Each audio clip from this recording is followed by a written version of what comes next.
দাদা যেভাবে কথা বলেছে সেভাবেই বিচার দিচ্ছে, আর আমি দাদার উপর ভরসা রাখছি, বিচার দিক। ও অন্যায় করেছে, ও দোষ করেছে, ও হচ্ছে গুলি খেয়েছে। ও যেন দুষ্কর্ম করেছে, আমার কোনো আর আপত্তি নেই, আর কষ্ট নেই, আর দুঃখ নেই। এনকাউন্টার হয়েছে, অত্যন্ত খুশি হয়েছি। এই সরকারকে ধন্যবাদ যে যে ছোট্ট মেয়েটাকে যে মেরেছে সেই ক্রিমিনালকে অন্তত এই দুনিয়া থেকে সরিয়ে দিয়েছে। বারুইপুর ধর্ষণ খুনের তদন্তে বড় মোড়। পুলিশকে গুলি চালাতে গিয়ে এনকাউন্টারে মৃত্যু হলো অন্যতম অভিযুক্ত প্রভাস মণ্ডলের।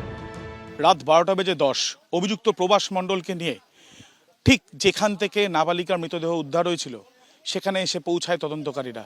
তারা এখানে পুনর্নির্মাণের প্রক্রিয়া করবেন বলে এসেছিলেন, কিন্তু এই ঘুটঘুটে অন্ধকার, অন্যদিকে ঝমঝমিয়ে বৃষ্টি, আর এই যে পথ দেখা যাচ্ছে অত্যন্ত দুর্গম, জল জমে রয়েছে, সেই জায়গা দিয়ে যখন তাকে নিয়ে যাওয়া হচ্ছিল তখনই সে এক পুলিশ কর্মীর সার্ভিস রিভলভার সেখান থেকে সে এক প্রকার বলা যায় যে ছিনতাই করে এবং পুলিশকে লক্ষ্য করে সে গুলি চালায়। এবং এখান দিয়ে পালিয়ে যাওয়ার সময় পুলিশ প্রথমে তাকে ধাওয়া করে, ধরতে না পারলে পাল্টা গুলি চালানো হয়।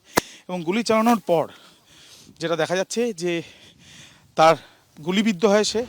ক্লাস 6-এর মেয়ের নির্মম পরিণতির পর এই ঘটনা। নিহত অন্যতম অভিযুক্ত প্রভাস মণ্ডল। খুশি নাবালিকার পরিবার। পুলিশের উপর পুরো রাস্তা আছে, সরকারের উপর পুরো রাস্তা ভরসা আছে। সিএম কালকের কথা দিয়েছে সেভাবে উনি যেভাবে কাজ চালিয়ে যাচ্ছে, আমরা খুব খুশি, অত্যন্ত খুশি। সিএমের উপর পুরো ফুল ভরসা আছে আমাদের, পুলিশের উপরে পুরো ফুল ভরসা আছে। পুলিশ না থাকলে আমরা এত এগোতে পারতাম না কোনোদিন। দোষীদের শাস্তি হোক, এটুকু আমি চেয়েছি। দাদাও এই জিনিসটা খুব মাথায় রেখেছে, দাদা আমার ভরসা দিয়েছে, দাদার উপর ফুল ভরসা আছে। মাথায় একাধিক আঘাত, গোপনাঙ্গে ক্ষতচিহ্ন, শরীরে আঁচড়, কামড়ের দাগ। মাত্র 12 বছর বয়সে ভয়ঙ্কর হিংসার শিকার হতে হয়েছে বারুইপুরের ক্লাস 6-এর ছাত্রীটিকে। বন্ধু জন্মদিনে যাবার সময় এমন নারকীয় ঘটনা, যে ঘটনায় শিউরে উঠছে গোটা রাজ্য। ঠিক যে পুকুর থেকে নাবালিকার বস্তাবন্দি মৃতদেহ উদ্ধার হয়েছিল তার অদূরে পুনর্নির্মাণের সময় পুলিশের গুলিতে মৃত্যু হলো প্রভাস মণ্ডলের। তার এনকাউন্টারে বিন্দুমাত্র দুঃখিত নয় পরিবার। প্রভাসের পরিবার বলছেন, যেমন কর্ম তেমন পরিণতি। ও যেরকম কর্ম করেছে, মারা গেছে, ও যেন দুষ্কর্ম করেছে, আমার কোনো আর আপত্তি নেই, আর কষ্ট নেই, আর দুঃখ নেই। ও যেরকম একটা মেয়ের কষ্ট দিয়ে মেরেছে, ও তো সেই মরেছে, শেষ। আমরা আনবো না, আমার কেউ নেই, আমি আনতে পারবো না, আমি ওর দেখতে পারবো না, আমি ওর আর কিচ্ছু করবো না। ও যা। পুলিশ সূত্রে খবর, মঙ্গলবার গভীর রাতে পুনর্নির্মাণের জন্য প্রভাস মণ্ডলকে নিয়ে ঘটনাস্থলে যান তদন্তকারী আধিকারিক সহ 9-10 জন পুলিশ কর্মী।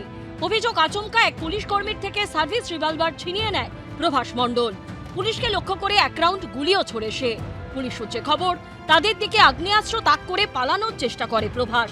এরপরই আত্মরক্ষার্থে পাল্টা গুলি চালায় পুলিশ। সূত্রের খবর, 2 রাউন্ড গুলি ছোড়া হয়। প্রভাস মণ্ডলের পাঁজরে ও পেটে গুলি লাগে। পুলিশ সূত্রে খবর, বারুইপুর কাণ্ডে মূল অভিযুক্ত প্রভাস মণ্ডলই। তদন্তকারী সূত্রে দাবি, সিসিটিভিতে যেমনটা দেখা যাচ্ছে, মেয়েটিকে প্রথম নিয়ে যায় প্রভাসী, আটকে রেখে সেই নির্যাতন চালায়, খুনও করে সে। খুনের পর বস্তা পুকুরে ফেলে প্রভাসী। তার সঙ্গে ছিল আরো 3 জন, যাদের ইতিমধ্যে গ্রেপ্তার করেছে পুলিশ। আমার বিয়ের পরেও আমি ওর নোংরামও দেখেছি, অনেক অত্যাচার করে আমি এখন সংসার করছি। তো এটা আমি মানে মেনেই নিয়েছি যে ও করেছে। আচ্ছা, এই যে পুলিশের গুলিতে মারা গেল, কিছু বলবেন? না, ও অন্যায় করেছে, ও দোষ করেছে, ও হচ্ছে গুলি খেয়েছে, এটা বলার কিছু নেই। পুলিশ সূত্রে দাবি, ঝুপড়িতে আনার পর নাবালিকা পালাতে চায়। অভিযোগ, এরপরই তার উপর যৌন নির্যাতন চালানো হয়। সেই সময় সংজ্ঞাহীন হয়ে পড়ে নাবালিকা। নৃশংসভাবে খুনের ঘটনাটি ঘটে এবং যে বিষয়টা তদন্তকারী জানতে পারছেন মূলত হচ্ছে শনিবার দিন রাত্রিবেলা যখন নাবালিকাকে ঝুপড়ির মধ্যে নিয়ে যায় তখন নাবালিকার ওপরে তারা অত্যাচার চালাতে শুরু করে। এর পরবর্তীকালে নাবালিকার হাত পিছন দিক থেকে মুড়ে দেয়, চিৎকার করতে গেলে ঘাড়ের পিছনে 4 অভিযুক্তের মধ্যে এক অভিযুক্ত আঘাত করে, সংজ্ঞা হারায় নাবালিকা। সেই অবস্থায় বস্তায় ভরে তাকে পুকুরে ফেলা হয়। ফেলার সময় ছিঁড়ে যায় বস্তা। নাবালিকার উপর নির্যাতন করার পর অভিযুক্তরা মনে করে যে নাবালিকার সংজ্ঞাহীন অবস্থায় তাকে দেখে যে নাবালিকার মৃত্যু হয়েছে। এরপরে একটা বস্তার মধ্যে নাবালিকাকে জোর করে তারা একবারে পা দিয়ে চেপে ঢোকায় এবং তার পরবর্তীকালে সেই বস্তা নিয়ে চলে যায় কাছে একটা পুকুরের কাছে, এবং পুকুরের কাছে যখন নিয়ে যায় সেই বস্তা ছিঁড়ে যায়, তারপর দেহ পুকুরে ফেলে দেয়, বস্তাটিকেও পুকুরের মধ্যে ফেলে দেয়।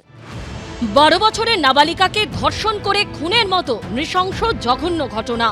সেই ঘটনায় অন্যতম অভিযুক্তের পুলিশের হাতে এনকাউন্টার। এই আবহে মুখ খুলেছে 2 পরিবার। অভিযুক্ত প্রভাস মণ্ডলের পরিবার, নিহত ছাত্রীর পরিবারও। ও যেরকম একটা মেয়ের কষ্ট দিয়ে মেরেছে, ও তো সেই মরেছে। আমি তাতে খুশি হয়েছি। একজন বাবা, যা নাবালিকা মেয়েকে নৃশংসভাবে ধর্ষণ করে খুন করা হয়েছে। অপরজন একজন মা, যার ছেলের বিরুদ্ধেই সেই নৃশংস ঘটনা ঘটানোর অভিযোগ উঠেছে। অবস্থানগতভাবে দুজনে ভিন্ন মেরুতে দাঁড়িয়ে। তবে বারুইপুর কাণ্ডে অন্যতম অভিযুক্ত প্রভাস মণ্ডলের এনকাউন্টার দুপক্ষকেই যেন একই মেরুতে এনে দাঁড় করিয়ে দিয়েছে। নির্যাতিতা নাবালিকার পরিবার যখন এই এনকাউন্টারে খুশি, যখন পরিবারের সদস্যরা মনে করছেন তারা বিচার পাওয়ার পথে এক ধাপ এগোলেন, তখন সেই এনকাউন্টারের বিরোধিতা করেনি পুলিশের গুলিতে নিহত প্রভাস মণ্ডলের পরিবারও। প্রভাসের মা ও স্ত্রীর দাবি, কৃতকর্মের ফল ভোগ করতে হচ্ছে তাকে। মঙ্গলবার গভীর রাতে বারুইপুর কাণ্ডের পুনর্নির্মাণে ঘটনাস্থলে দ্রুত প্রভাস মণ্ডলকে নিয়ে যায় পুলিশ। পুলিশ সূত্রে খবর, সেই সময় এক পুলিশ অফিসারের সার্ভিস রিভলভার ছিনতাই করে পালানোর চেষ্টা করে প্রভাস। পুলিশকে লক্ষ্য করে গুলি চালায়। সেই সময় পুলিশ পাল্টা গুলি চালালে মৃত্যু হয় প্রভাস মণ্ডলের। নিয়ম অনুযায়ী এই ঘটনার পর খবর দেওয়া হয় নিহতের পরিবারকে। এই এনকাউন্টারকে ছেলের দুষ্কর্মের ফল হিসেবেই দেখছেন নিহত প্রভাস মণ্ডলের মা। 6টা, পৌনে 6টা না 5:30 বাজে এরকম হয়েছিল। এসে কি বললো? বলছে, তুমি কে? আমি বলি প্রভাস মণ্ডলের মা। বলছে, তোমার ছেলে মারা গেছে, হাসপাতালে আছে, দেখবে, তা চলুন। আমি যে আমার তো পা ওঠে না, আমি তো যেতে পারবো না, আমি মা, আমি যেতে পারি? যেতে পারবো না, আমি কিছুতেই যেতে পারবো না, আমাদের সঙ্গে চলুন। না, আমি যেতে পারবো না, আপনারা কি করবেন আমি অত বলতেও পারবো না। কিভাবে মারা গেল কি বলে কিছু বলেছে? না, ওরা আর কিছু বলেনি, ওই কথাই বলেছে। তারপরে চলে গেছে? হ্যাঁ, ওরা আর কিছু বলেনি। তা আপনি এখন কি চাইছেন, কি বলবেন? কিছু চাই না। ও যেরকম কর্ম করেছে, মারা গেছে, ও যেন দুষ্কর্ম করেছে, আমার কোনো আর আপত্তি নেই, আর কষ্ট নেই, আর দুঃখ নেই। ও যেরকম একটা মেয়ের কষ্ট দিয়ে মেরেছে, ও তো সেই মরেছে, শেষ। আমরা আনবো না, আমার কেউ নেই, আমি আনতে পারবো না, আমি ওর দেখতে পারবো না, আমি ওর আর কিচ্ছু করবো না। বুধবার সকালে এনকাউন্টারের খবর যায় নিহত নাবালিকার পরিবারের কাছেও, যাকে নৃশংসভাবে নির্যাতন ও খুন করায় অন্যতম অভিযুক্ত ছিল এই প্রভাস মণ্ডল। আমাদের সঙ্গে রয়েছেন মৃত নাবালিকার বাবা, তার সঙ্গে আমরা কথা বলে নেব। আজকে সকালবেলায় জানা গেল যে প্রভাস মণ্ডল তাকে এনকাউন্টার করে করা হয়েছে পুলিশের তরফে এবং তার মৃত্যু হয়েছে। কি বলবেন? আমি তাতে খুশি হয়েছি। দাদার কাছে কালকে গিয়েছিলাম, দাদা বলেছে আমার উপর ভরসা রাখো। দাদার উপর ফুল ভরসা আছে, রাস্তা আছে, পুলিশের উপর পুলিশ প্রশাসনের উপর ফুল ভরসা আছে। শোনো, যারা দুষ্কৃতী, আমি চাইছি তাদের কঠোরভাবে শাস্তি হোক। দাদাও বলেছে তাদের এমন শাস্তি দেব ভারতবর্ষের আর কারো মায়ের কোল যেন খালি হয়। দাদার উপর ওই জন্য ভরসা আছে আমাদের। খবরটা আজকে কখন পেলেন? পুলিশই জানিয়েছে? আমি ঘুমাচ্ছিলাম, শরীর খুব খারাপ ছিল, একটা আগে খবর পেলাম। কয়েক ঘন্টা আগেই পুলিশের এনকাউন্টারে মৃত্যু হয়েছে স্বামীর, কিন্তু স্বামীর শোক ভুলে নিহত নাবালিকার পরিবারের পাশে দাঁড়িয়েছেন প্রভাস মণ্ডলের স্ত্রীও। তো আমার বিয়ের পরেও আমি ওর নোংরামো দেখেছি, অনেক অত্যাচার করে আমি এখন সংসার করছি। তো এটা আমি মানে মেনেই নিয়েছি যে ও করেছে। আচ্ছা, এই যে পুলিশের গুলিতে মারা গেল, কিছু বলবেন? না, ও অন্যায় করেছে, ও দোষ করেছে, ও হচ্ছে গুলি খেয়েছে, এটা বলার কিছু নেই। তদন্তের প্রক্রিয়া কিভাবে এগোনো উচিত বলে আপনি চান এখন? কারণ প্রথম থেকে পুলিশের যে ভূমিকা সেটা নিয়ে একটা প্রশ্ন উঠেছিল, আপনারা প্রশ্ন তুলেছিলেন যে খবর দেওয়া হয়েছিল কিন্তু পুলিশ সেই সক্রিয়তা দেখায়নি। না, ওটার বিষয়ে সত্যি দেখিয়েছে, দেখায়নি নয়, দেখিয়েছে, মিসআন্ডারস্ট্যান্ডিং হয়, সেই জন্য। যাই হোক, মোটামুটি এখন ভালো কাজ করছে যেটুকু দেখছি আমি। বিচার কি পেলেন মনে হচ্ছে? বিচার পাবো, বিচার পাচ্ছি মনে হচ্ছে। এটা নাবালিকাকে নৃশংস অত্যাচার, খুন, বারুইপুরের ঘটনার ভয়াবহতা কাঁপিয়ে দিয়েছে সকলকে। ঘটনার পুনর্নির্মাণের সময় পুলিশকে গুলি চালাতে গিয়ে এনকাউন্টারে মৃত্যু হলো মূল অভিযুক্ত প্রভাস মণ্ডলের। সরকার কড়া পদক্ষেপ নিয়েছে। পুলিশ এই সামারি জাস্টিস যে করছে সেটা পুরোপুরি অন্যায়, নিন্দার যোগ্য। পুলিশের দিকে গুলি ছুড়লে পরে পুলিশ তো আর তার দিকে জয়নগরের মোয়া ছুড়বে না, পুলিশও গুলিই ছুড়বে। পুলিশের সঙ্গে অনেক পুলিশ আছে, সেখানে এক ভ্যানওয়ালা আছে চুল্লুখোর, মাদকখোর, যে ধর্ষণ করে খুন করেছে, সে রিভলভার কেড়ে নিল, আবার গুলিও চালালো, পালাতেও গেল, পুলিশে গুলি করতে হলো। যদি প্রকৃত কোনো টেরোরিস্ট আসে, সন্ত্রাসবাদী আসে, মনে করুন জৈশে মোহাম্মদ বা লস্করি তৈবা যদি কেউ আসে, তাহলে এই পুলিশ কোথায় যাবে এটা একবার ভেবে দেখুন। ব্যক্তি হিসাবে এই কথা বলতে পারি যে পশ্চিমবঙ্গে আজকে একটা নতুন দৃষ্টান্ত স্থাপন হলো যে এই প্রশাসন দুর্বল প্রশাসন নয়, এই প্রশাসন কোন রকম কাউকে রেয়াত করার মতন প্রশাসন নয়। প্রধান অভিযুক্ত বন্দুক ছিনতাই করে পালাতে যাবেন আর প্রশাসনের লোকেরা রসগোল্লা ছুড়বে, তো এই পদ্ধতিতে প্রশাসন চলবে না। যেভাবে যারা করবে তার জবাব প্রতিটা মুহূর্তে ইঞ্চিতে ইঞ্চিতে দিয়ে দেওয়া হবে। আমি মনে করি এটা একটা স্ট্রং ডেটারেন্ট হয়ে থাকলো। আমরা আমাদের এই সমাজে আরো এই ধরনের বেশ কিছু ডেটারেন্ট চাই। বারুইপুরে নাবালিকা যৌন নির্যাতন খুনের ঘটনা 3 দিনের মাথায় এনকাউন্টারে মৃত্যু হয়েছে মূল অভিযুক্ত প্রভাস মণ্ডলের। বিজেপি নেতারা বলছেন কথা রেখেছেন মুখ্যমন্ত্রী শুভেন্দু অধিকারী, তিনি ভোটের আগেই বলেছিলেন যেখানে ধর্ষক ক্রিমিনালদের কোনো স্থান নেই, সকালে ধরবো বিকালে খরচা করবো। এরকম একটা জঘন্য অপরাধের ক্ষেত্রে এরমই শাস্তি হওয়া উচিত। আসামিকে নিয়ে পুলিশ গেছিল ঘটনাস্থলে, আসামি বন্দুক ছিনতাই করে পুলিশকে গুলি করতে যায়, পুলিশও যা করা সেটাই করেছে। এতে অনেক আমি বামপন্থীরা দেখছিলাম, তারা বলছিল সন্ধে হয়ে গেল, রাত হয়ে গেল, এখনো কোথায় এনকাউন্টার, এখনো কোথায় এনকাউন্টার। আপনি লিখে নিন, এরা আজ না হলে কাল, এদের অনেক মুখোশ আছে। বাড়িতে কখনো মাওবাদী মুখোশ, কখনো মানবাধিকার কর্মী মুখোশ, কখনো নাগরিক কমিটি মুখোশ, কখনো বিভিন্ন ধরনের মুখোশ আছে। কোনো একটা মুখোশ পরে এরাই রাস্তায় নেমে বলবে যে আইনকে সরকার নিজের হাতে নিচ্ছে। কিন্তু আমি বলছি, যদি এটা এনকাউন্টার না হয়, যদি ধরেও মাথায় গুলি করে দিয়ে থাকে, বা যদি দেওয়া উচিত, এটাকে আমরা দৃঢ়ভাবে প্রতিষ্ঠিত করতে চাই। কারণ এর আগেও আপনাদের চ্যানেলে বসেই বলেছিলাম, কখনো কখনো আইনকে রক্ষা করতে হলে আইনকে হাতেও তুলে নিতে হয়। কারণ দিনের পর দিন আমরা কি দেখেছি, কামদুনির আসামি, আজকে আমি বলে দিচ্ছি এর পরও যে কোনো মুহূর্তে দেশ ছেড়ে পালানোর চেষ্টা করবে। কারণ একজন ফাঁসির আসামিকে বেকসুর খালাস করে দিয়েছিল। বেকসুর খালাস, ভারতবর্ষের ইতিহাসে নজির আছে কিনা আমি জানি না। ফাঁসির আসামির সাজা কমে, খালাস হতে আপনারা কজনকে দেখেছেন? সেই আসামি খালাস হয়েছিল। কারণ কি? ধর্মের কারণে। আজকে দেখিয়ে দিয়েছে আমার সরকার যে সংখ্যালঘু একটা শিশুকে অত্যাচার করলে তোমার ধর্মে, তুমি হিন্দু হও, ব্রাহ্মণ হও, তুমি ধর্মে যাই হও না কেন, তোমার কোনো মুক্তি নেই। এটাই হচ্ছে রাজধর্ম। আমরা অনেকে অনেক কথা বলি, আমি শুভেন্দু অধিকারীকে স্যালুট জানাই। মুখে বলা আর এই কাজটাকে এক্সিকিউট করা দুটো এক জিনিস নয়। বাপের বেটা হতে হবে, দম থাকতে হবে। তিনি সেটা করে দেখিয়েছেন। কারণ মানুষ এটাই চায়। মানুষ এটাই চায়। কাশবকে দিনের পর দিন বিরিয়ানি খাওয়াবেন, আফজল গুরুকে দিনের পর দিন বসিয়ে রাখবেন, ধনঞ্জয়কে ফাঁসি দিতে 12-15 বছর কাটিয়ে দেবেন, ইয়াকুব মেননকে জেলে ঢোকাতে গেলে আপনি ভোর 4টের সময় সুপ্রিম কোর্ট খুলবেন। এসব হবে না।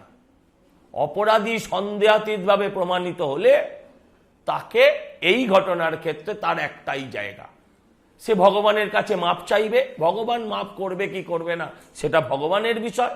ভগবানের কাছে পাঠানোর দায়িত্ব সরকারের। সরকার পাঠিয়েছে। আমাদের সরকার একবারও বলেনি সাজানো ঘটনা, ছোট ঘটনা, সরকারকে মুখ পোড়াতে এই ঘটনা ঘটছে, মাওবাদী ষড়যন্ত্র আছে, কথা বলেনি।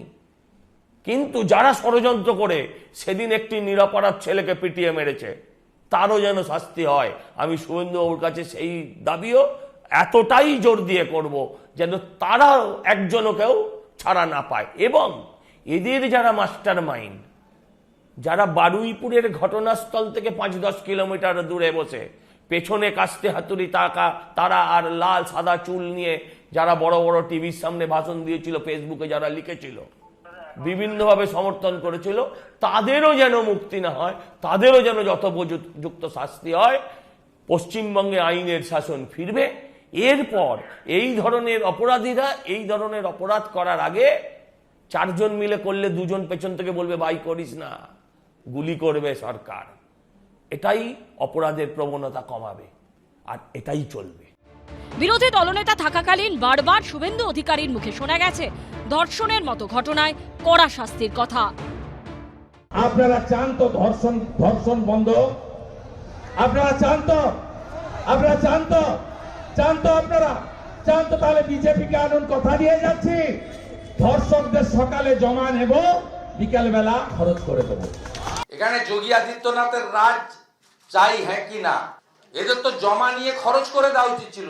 মমতা বন্দ্যোপাধ্যায়ের রাজত্বে খুনিদের মুক্তাঞ্চল হয়ে গেছে। পশ্চিমবাংলায় একমাত্র যোগী আদিত্যনাথজির মতো যদি কেউ দায়িত্ব না নিয়ে এদেরকে প্রয়োজন হলে এদেরকে এনকাউন্টার করা উচিত আমরা মনে করি। বুধবার এনকাউন্টারের খবর সামনে আসতেই রাজ্য বিজেপির প্রধান মুখপাত্র দেবজিৎ সরকার সোশ্যাল মিডিয়ায় লেখেন ঈশ্বরের ন্যায় বিচার। পাল্টা এক্স হ্যান্ডেলে তৃণমূল সাংসদ মহুয়া মৈত্র লিখেছেন বারুইপুরে ধর্ষণ ও খুনের ঘটনায় অভিযুক্ত প্রভাস মণ্ডল এনকাউন্টারে নিহত। পশ্চিমবঙ্গ পুলিশকে ট্যাগ করে তিনি লিখেছেন এসব কি হচ্ছে, বাঙালিরা নতুন বাংলা অর্থাৎ উত্তরপ্রদেশ 2.0-কে স্বাগত জানান। তিনি আরও লিখেছেন কোনো সরকার নয়, এটা আসলে জঙ্গল রাজ।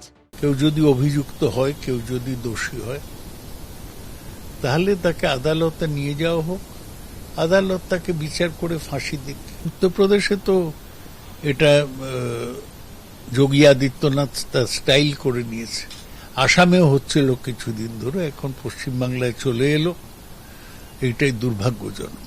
তৃণমূল যখন এনকাউন্টারের সমালোচনা করছে তখন বিজেপি আবার মনে করিয়ে দিচ্ছে তৃণমূল আমলে উত্তর দিনাজপুরের গোয়ালপুকুরের এনকাউন্টারের কথা। 2025-এর 18ই জানুয়ারি গোয়ালপুকুরে পুলিশের এনকাউন্টারে মৃত্যু হয়েছিল পলাতক বন্দী। গুলি চালিয়ে পুলিশকেই রক্তাক্ত করে পালিয়েছিল যে বন্দী, এনকাউন্টারে মৃত্যু হয়েছিল সেই সাজ্জাক আলমের। এর ঠিক দুদিন আগেই উত্তরবঙ্গে গিয়ে কড়া বার্তা দিয়েছিলেন রাজ্য পুলিশের তৎকালীন ডিজি রাজীব কুমার। যদি কেউ ক্রিমিনাল আমাদের উপরে গুলি চালাবে, আমরা ওর থেকে 4 গুণ গুলি চালাবো। এরপর এনকাউন্টারে মৃত্যু হয়েছিল ওই দুষ্কৃতীর। তারপরে পুলিশের কড়া অবস্থানের কথা বুঝিয়ে দিয়েছিলেন তৎকালীন এডিজি আইন শৃঙ্খলা। আইনত যেখানে পুলিশ গুলি চালাতে পারে সেটাই উই ট্রাই টু এনশিওর যে দরকার হলে করা হবে। এই পরিস্থিতিতে বারুইপুরে এনকাউন্টারের পর বিজেপির গলায় কড়া সুর। তৃণমূল কি এই ধরনের অত্যাচারকে সমর্থন করছে? অবশ্য এটাতে আমাদের খুব একটা কোয়েশ্চেন নেই, কারণ 15 বছর ধরে তো তৃণমূল আপনারা এটাই সমর্থন করেছেন। যাদের ধর্ষণ হয়েছে আমাদের মহিলাদের, তাদেরকে অপমান করা হয়েছে, আমাদের ক্যারেক্টার নিয়ে কাটাছেড়া করা হয়েছে, 8টার পর বেরোনো যাবে না, সর্দি কাশির মতো ধর্ষণও একটা জিনিস, রেট বেঁধে দেওয়া হয়েছে, অপমান করা হয়েছে। আপনারা যে এই কথাটা বলবেন এটাই তো স্বাভাবিক। কাউন্টার করাটা মানে যে পালাচ্ছে তাকে ডিমোবিলাইজ করবার জন্য পুলিশের একটা অ্যাক্ট আছে, lower portion of the body, সেটা হয়েছে কিনা আমি জানি না। সেটা হয়ে থাকলে ভালো, আর না হয়ে থাকলে এটা মোটেই সঠিক পদক্ষেপ না। সরকার কড়া পদক্ষেপ নিয়েছে এবং কোনো অপরাধীকেই ছেড়ে রাখা যাবে না। কোনো রাজনৈতিক নেতার আশীর্বাদে কেউ বাঁচতে পারবে না, এই ঘটনা সেটাই প্রমাণ করবে। একই সঙ্গে আমি মুখ্যমন্ত্রীকে এই আবেদনও জানাচ্ছি যে কামদুনি কাণ্ডে যেভাবে রাজ্য প্রশাসন তদন্ত করেছিল এবং মুষ্টিমেয় কিছু মানুষকে তোষণের জন্য আজকে কামদুনির নির্যাতিতা বিচার পাননি, বেকসুর খালাস হয়ে গিয়েছিল কোর্ট থেকে, এই ফাইল নতুন করে ওপেন করা। অনেক সময় পুলিশের চাকরিতে আমি দেখেছি যে আমরা আক্রান্ত হয়ে যাই, এমনভাবে আক্রান্ত হই যেটা হয়তো সাধারণ মানুষকে তখন বোঝানো সম্ভব না। আমার জীবনের ক্ষেত্রেও সেটা হয়েছে, হয়তো ডাইরেক্টলি আমাকে গুলি করেছে কিংবা বোম চার্জ করেছে। তো তখন রাইট অফ প্রাইভেট ডিফেন্স এবং জীবন বাঁচানোর জন্য তখন গুলি করা ছাড়া কোনো উপায় থাকে না। তৃণমূল যখন এনকাউন্টারের সমালোচনা করছে তখন বিজেপি আবার মনে করিয়ে দিচ্ছে অভিষেক বন্দ্যোপাধ্যায়ের পুরনো মন্তব্যের কথা। আমি মনে করি আইনসভায় এমন কঠোর আইন আনা দরকার যেখানে 7 দিনের মধ্যে এই খুনি এবং ধর্ষকদের একদম এনকাউন্টার করে মারা উচিত। এই সমস্ত ঘটনা যারা ঘটায় তাদের সমাজে থাকার অধিকার নেই। যাদের সরকার রয়েছে তারা অর্ডিন্যান্স করে একজন ধর্ষক বা একজন খুনির যাতে 7 দিনে বিচার হয় এই অধ্যাদেশ আনতে পারে না কেন? বিজেপির উচিত তাদের দলের নেতৃত্বকে লিখে তাদের সরকারকে বলা যে বিল আনুন। তৃণমূলের উচিত সেই বিলকে সমর্থন করা, কংগ্রেসের উচিত কি সেই বিলকে সমর্থন করা, সিপিএম এর উচিত কি সেই বিলকে সমর্থন করা। পুলিশের কড়া অবস্থান নিয়ে প্রশংসার সুর প্রাক্তন পুলিশ কর্তা ও বিদ্যুৎজনেদের একাংশের গলায়। বর্তমান রাজ্য সরকার আইনের শাসন প্রতিষ্ঠা করতে চান এবং এই আইনের শাসন প্রতিষ্ঠা করতে গিয়ে সর্বপ্রথম প্রায়োরিটি হচ্ছে নারী সুরক্ষা। এবং যে নারী সুরক্ষার জন্য যে এবার যারা যারা ওই রকম একটা 12 বছরের বালিকাকে ওই রকমভাবে নৃশংসভাবে রেপ উইথ মার্ডার করে তার বডি ডিসপোজ আপ করেছিল, এর থেকে জঘন্য অপরাধ আর কিন্তু পশ্চিমবাংলা কেন ভারতবর্ষে কোনো জায়গায় হতে পারে না। আজকের দিনে যে ঘটনা ঘটেছে এটা নট দ্যাট যে পুলিশ কাউকে সে ধরা পড়লো অপরাধী তাকে এক্সট্রা জুডিশিয়াল কিলিং করলো, নয়। পুলিশ একটা যে অপরাধটা ঘটনা পারপিটেটেড হয়েছিল সেই অপরাধটা পুনর্নির্মাণ করতে আসামিদের নিয়ে ওখানে ঘটনাস্থলে যায়, একটু বেশি রাত করে যায়, কারণ চারিদিকে যদি সাধারণ লোক জনতা যদি ঘিরে রাখে তাহলে কিন্তু প্লেস অফ অকারেন্সটা ডিস্টার্বড হবে এবং আসল কাজটা কিন্তু জিওপার্ডাইজড হয়ে যাবে। তার জন্যই সেই সময় গিয়েছিল। এবং সেই সময় যে সমস্ত পুলিশ আধিকারিক বা পুলিশ অফিসাররা যারা গিয়েছিল তার মধ্যে প্রভাস মণ্ডল বলে যে অভিযুক্ত, সে সাডেনলি কিন্তু একজন আর সার্ভিস রিভলভার স্ন্যাচ করে সে যখন পালাতে যাচ্ছে তখন পুলিশ তাকে তাড়া করলে পরে সে পুলিশকে এম করে ফায়ার করে যাতে একজন পুলিশ তাতে বুলেট স্কিট করে বেরিয়ে যায়। এবং তখন police in exercise of right of private defence, যেটা তার বোনাফাইড রাইট, যেটা তার সিভিল রাইট, যেটা আইন তাকে অধিকার দিয়েছে for his self defence as well as for the safety of the others and government arms and ammunition, তাকে যখন ফায়ার করে তার গুলি লাগে এবং 2 রাউন্ড ফায়ার করে, তার ফলে সে মারা যায়। ইট ইজ নট দ্যাট যে এক্সট্রা জুডিশিয়াল কিলিং হয়েছে, এটা কোনো হত্যার ঘটনা হতে পারে না। এটা যা কিছু হয়েছে within the periphery of the law, within the guidelines of national human rights commission, within the ambit of justice DK Basu's judgement, within the time, within the regulation of honourable supreme court time to time যেটা বেরিয়েছে সেটাকে in obedience in compliance with that police acted on that. সুতরাং police যেটা করেছে hats off to establish rule of ল।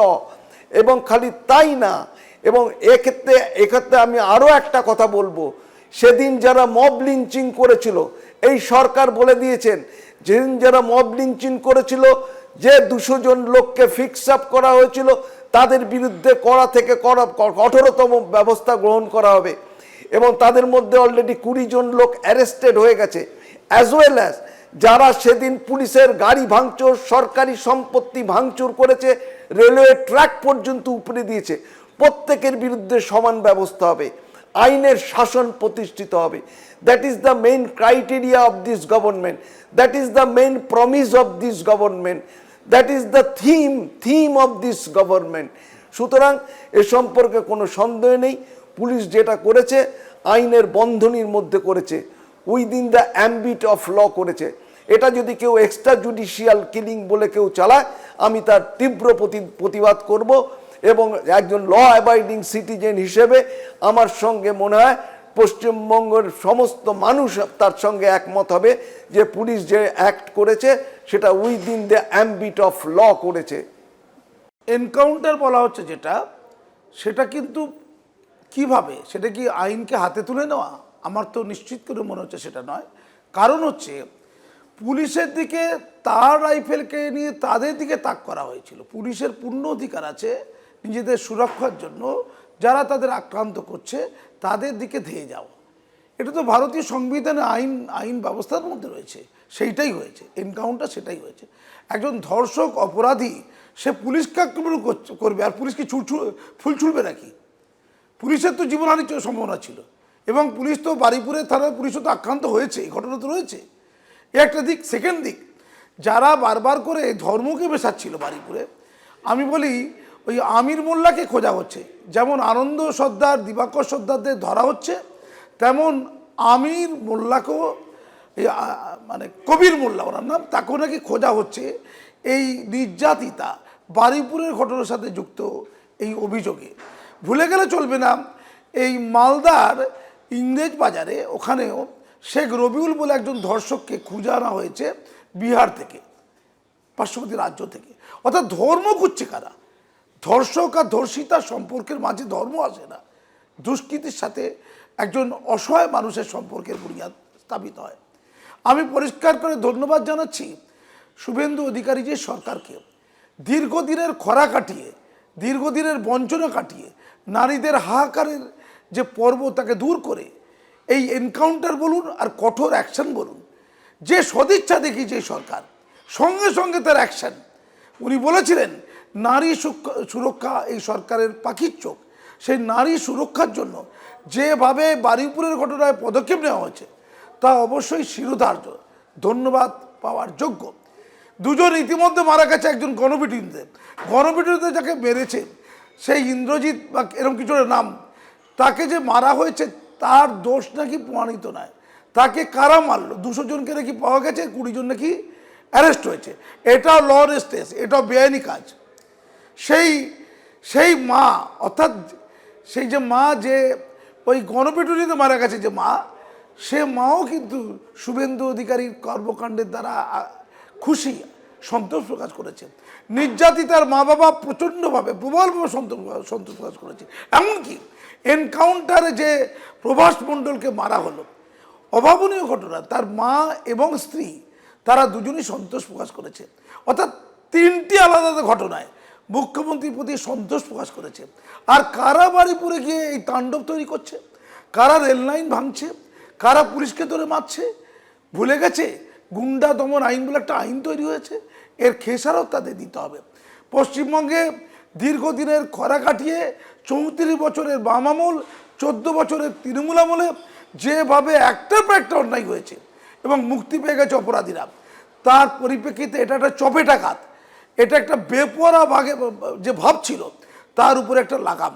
ফলে এই পরিস্থিতি, বারুইপুরের যে ঘটনা এবং পশ্চিমবঙ্গে প্রথম যদি এনকাউন্টারও হয়, আমি পরিষ্কার করে বলছি ধর্ষকদের কাছে এটা চেতাবনী। পশ্চিমবঙ্গে রাশ টেনে ধরা হলো, এই রাশ টেনে ধরার পরম্পরা পশ্চিমবঙ্গে যদি আরও একটু বাড়ে, আমি নিশ্চিত করে বলতে পারি যে ধর্ষকদের স্বর্গরাজ্য পশ্চিমবঙ্গ, এ কথা বলার সাহস কারো হবে না।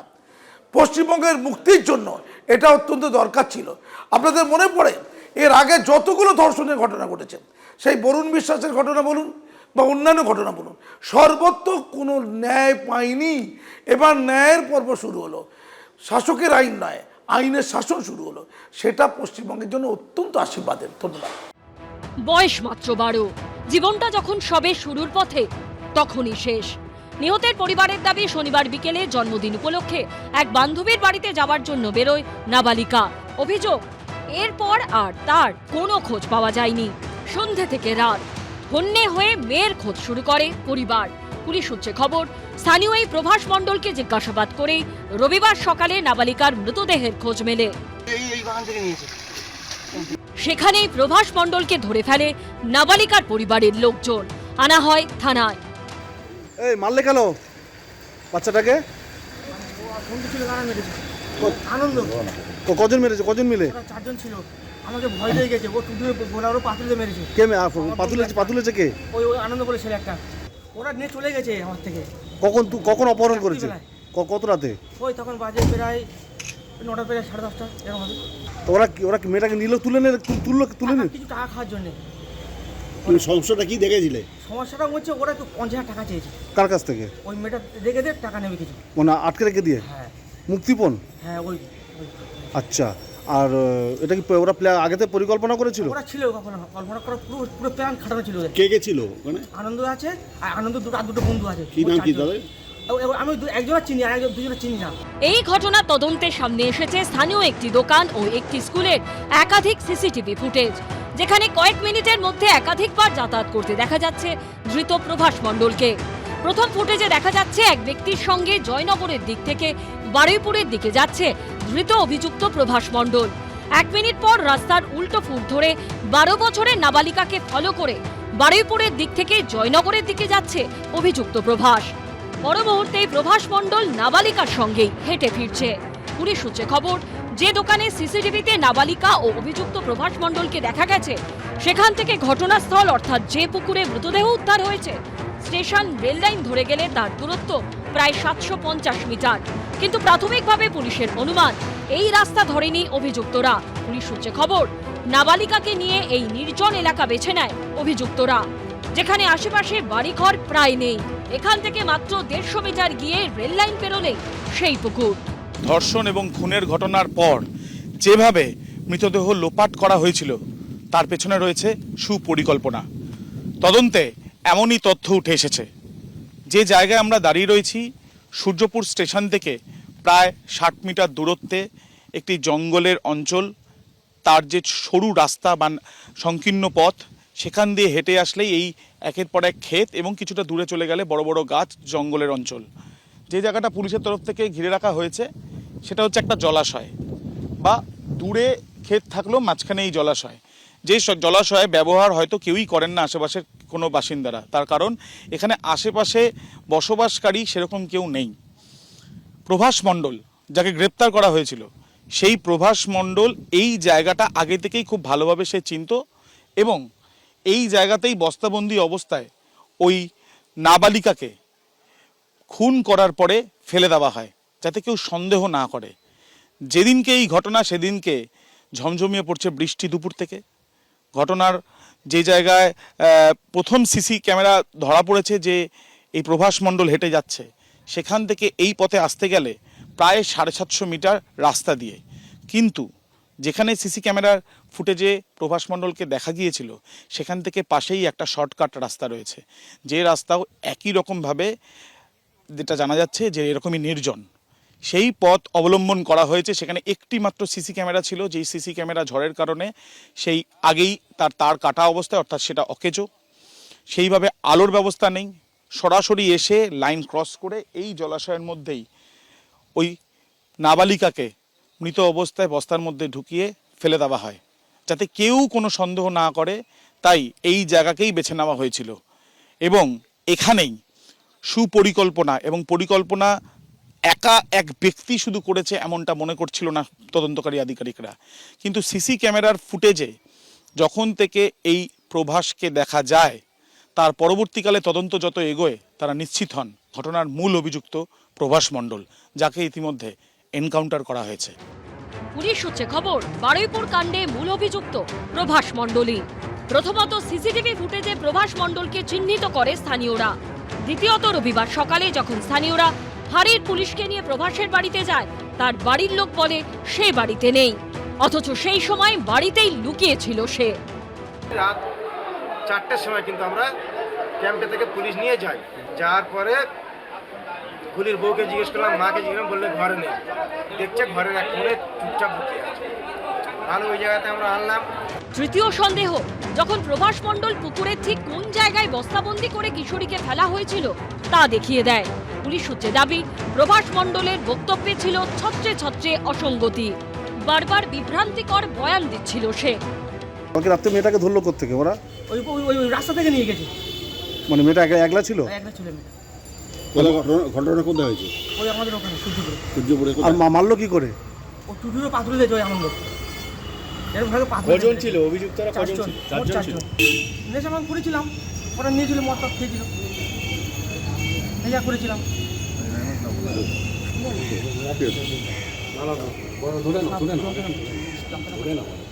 কখন হয়েছে? কখন কটার সময় হয়েছে আনুমানিক? প্রভাস মণ্ডল, সেই প্রভাস মণ্ডলকে এলাকায় দেখতেন বা কোনোদিনও ফলো টলো কিছু করছিল আপনাদের বাড়িতে আশেপাশে? কোনো খবর পাইনি আমি। কোনোদিনের জন্য এরকম আমার বাড়িতে আসলে চিনিও না আমি। বিচার কি পেলেন মনে হচ্ছে? বিচার পাবো, বিচার পাচ্ছি আমার মনে হচ্ছে। এটা আমি তাতে খুব খুশি। দাদা যেভাবে কথা বলেছে সেভাবেই বিচার দিচ্ছে, আর আমি দাদার উপর ভরসা রাখছি, বিচার দিক। মুখ্যমন্ত্রী যে আশ্বাস দিয়েছেন সেই অনুযায়ী কাজ করছেন এবং তাতে খুশি, এবং তারা চাইছেন একইভাবে তদন্ত প্রক্রিয়া চলুক। মৃত নাবালিকার পরিবারের সদস্যদের তরফ থেকে এমনই জানানো হচ্ছে। পুলিশ সূত্রে খবর, আনন্দ সর্দার, দিবাকর সর্দার ও প্রভাস মণ্ডল ধৃত 3 জনকে মুখোমুখি বসিয়ে মঙ্গলবার জেরা করা হয়। জিজ্ঞাসাবাদে উঠে আসে বহু অসঙ্গতি। একে অপরকে দোষারোপ করতে থাকে অভিযুক্তরা। এরই মধ্যে মঙ্গলবার রাতে এই ঘটনা। পুনর্নির্মাণের সময় আচমকা এক পুলিশ কর্মীর থেকে সার্ভিস রিভলভার ছিনিয়ে নেয় প্রভাস মণ্ডল। পুলিশকে লক্ষ্য করে 1 রাউন্ড গুলিও ছোড়ে সে। এরপর এনকাউন্টারে তারই মৃত্যু হয়। কামদুনি থেকে আরজিকর কাণ্ড। বারবার এ রাজ্য সাক্ষী থেকেছে নারী নির্যাতনের ঘৃণ্য ভয়ঙ্কর ঘটনার। সেই সব স্মৃতি আরও একবার উস্কে দিয়েছে বারুইপুরে নাবালিকাকে ধর্ষণ ও খুনের ঘটনা। পুনর্নির্মাণের সময় মূল অভিযুক্ত প্রভাস মণ্ডল পুলিশের আগ্নেয়াস্ত্র ছিনতাই করে গুলি চালিয়ে পালানোর চেষ্টা করলে পুলিশি এনকাউন্টারে মৃত্যু হয় তার। এই পরিস্থিতিতে দিকে দিকে সুবিচারের দাবি উঠছে। কোথাও গিয়ে একটু শান্তি পেলাম যে 13 বছর ধরে লড়াই করেছি কামদুনি মামলায়, যেখানে ফাঁসির আসামিগুলোকে ছেড়ে দেওয়া হয়েছে। আজ এই রাজ্যে প্রমাণ হয়ে গেল যে ধর্ষকদের আমাদের রাজ্যে কোনো জায়গা নেই। অসুরবধ শুরু হয়ে গেছে। 15 বছরের জামানায় বিগত সরকার ধর্ষকদের পাশে ছিল, ধর্ষকদের ছেড়ে দিয়েছে এবং সাজানো ঘটনা, মিথ্যা ঘটনা, শরীর থাকলে জর্জরি হয়, এই ধরনের বার্তা দিয়েছিল বিগত সরকার। আজ নতুন সরকার আসার ফলে যেভাবে প্রশাসন স্টেপ নিল, যেভাবে ইনকাউন্টার করে মারল, এর মতো শান্তি আগে আমরা পাইনি। আমরা কোথাও গিয়ে মেয়েরা শান্তি পেলাম যে ইনকাউন্টার করে তাকে মারা হয়েছে। এবং এখনও যারা বারুইপুরের ঘটনায় এখনও যারা 3 জন আসামি আছে, তদন্ত করে তারপর ইনকাউন্টার করে দেওয়ার প্রয়োজন। কারণ এই রাজ্যে ইনকাউন্টারই প্রয়োজন ছিল, যোগীর রাজ্যের প্রয়োজন ছিল। তা না হলে দিনের পর দিন এই ধর্ষণ বেড়েই যেত এবং এবার নাবালিকা থেকে বৃদ্ধ এরকমভাবে আমাদের সন্তানদেরকে হয়তো হারাতে হতো। তো আজ যখন নতুন সরকার এসেছে, এই ধরনের একটা স্টেপ নিয়েছেন মাননীয় শ্রী শুভেন্দু অধিকারী মহাশয় এবং তার পুলিশ প্রশাসন, অবশ্যই ওনাকে আমরা ধন্যবাদ জানাই যে এই ধরনের স্টেপ নেওয়ার ফলে আমরা কোথাও গিয়ে আবারও বলছি শান্তি পেলাম। আরও যারা কামদুনি কাণ্ড থেকে আরজিকর কাণ্ড দূরত্ব তদন্ত হোক, ফাইল ওপেন করা হোক এবং এই রকম বিচার হোক, এটাই আমরা আশা করছি। সরকারের কাছে আবেদন থাকবে যে কামদুনির ফাইল খোলা হোক, আরজিকর ফাইল খোলা হোক, সমস্ত ঘটনার ফাইল খুলে পুনরায় বিচার হোক এবং আমরা যারা প্রতিবাদ করেছি, এই অন্যায়ের বিরুদ্ধে রুখে দাঁড়িয়েছি, আমরা যাতে স্বাধীনভাবে রাস্তায় বেরাতে পারি, আমাদের সন্তানরা যাতে স্বাধীনভাবে পড়াশোনা করতে পারে, রাস্তায় বেরাতে পারে, স্কুল কলেজে যেতে পারে, মায়েরা যেন আর অসুরক্ষিতভাবে আমাদের রাজ্যে বাঁচতে না হয়, তারা যেন সুরক্ষিতভাবে এই রাজ্যে শ্বাস নিতে পারে, এটাই এই সরকারের কাছে আবেদন। ধর্ষকদের যোগীর রাজ্যে যেমন কোনো স্থান ছিল না, আজও আমাদের বাংলায় ধর্ষকদের কোনো স্থান নেই। এটা হচ্ছে নতুন বাংলা আমরা ফিরে পেয়েছি। সেই 15 বছরের জামানাকে হারিয়ে আমরা নতুন যে রাজ্যকে ফিরে পেয়েছি, এই রাজ্যে ধর্ষকদের কোনো স্থান নেই। 2013 সালের 7ই জুন উত্তর 24 পরগনার কামদুনিতে ধর্ষণ খুনের ঘটনা কাঁপিয়ে দিয়েছিল গোটা রাজ্যকে। কলেজ ছাত্রীকে গণধর্ষণের পর খুন করে ফাঁকা জমিতে ফেলে রাখা হয়েছিল তার মৃতদেহ। ইনকাউন্টার করে যে মারা হয়েছে, এটাই হলো ঠিকঠাক ওষুধ। জ্বর হলে যেমন প্যারাসিটামল আর অ্যান্টিবায়োটিক খেতে হয়, আর রেপ মার্ডার করলে তার ওষুধ একটাই, ইনকাউন্টার। আমাদের ঘটনাটা ঘটিয়েছিল কে? তৃণমূল প্রধানের ভাইপো। যেমন সন্দেশখালীতে শেখ শাহজাহান রাজত্ব চালাতো, কামদুনি শাসন এলাকায় আনসার আলী তার সহকর্মীরা রাজত্ব চালাতো। আমার দিদি সেদিনকে বাড়ি ফিরছিল, আমার দিদির গণধর্ষণ ও খুন করে। এখনকার সরকার মাননীয় শুভেন্দু অধিকারী মহাশয় যখন বারুইপুরে ঘটনাগুলো মা বাবার সাথে কি সুন্দরভাবে কথা বললো। আমাদের বাড়িতে যখন 17ই জুন 2013 সালে মমতা বন্দ্যোপাধ্যায় গিয়েছিল, আমি আমার ভিক্টিমের ভাই, আমার মা বাবা সবাই বসে আছি। আমরা বলবো যে এরা ঘটনাটা ঘটেছে, এদের কটক থেকে কটকতম সাজা হোক। মমতা বন্দ্যোপাধ্যায় সেটা শুনিনি, গেল মানুষের কাছে একটা বার্তা দিল যে এই ঘটনা ঘটেছে, আমি গিয়েছি। আমাদের কোনো বক্তব্য মাননীয় মুখ্যমন্ত্রী মমতা বন্দ্যোপাধ্যায় শুনিনি। আমরা বলার চেষ্টা করেছিলাম, নবান্নে পর্যন্ত গিয়েছিলাম, আমাদের নবান্নেও তো এই মুখ্যমন্ত্রী মমতা বন্দ্যোপাধ্যায় আমাদের দেখা করতে দেয়নি। উনি ক্ষমতা থাকাকালীন 15 বছরে যেখানে যা ঘটনা ঘটেছিল, পার্কস্ট্রিটের ঘটনা ঘটেছিল, মমতা বন্দ্যোপাধ্যায় কী বলেছিল? এটা সাজানো ঘটনা। কামদুনির ঘটনা ঘটেছিল, উনি কি বলেছিল? এটা ছোট ঘটনা।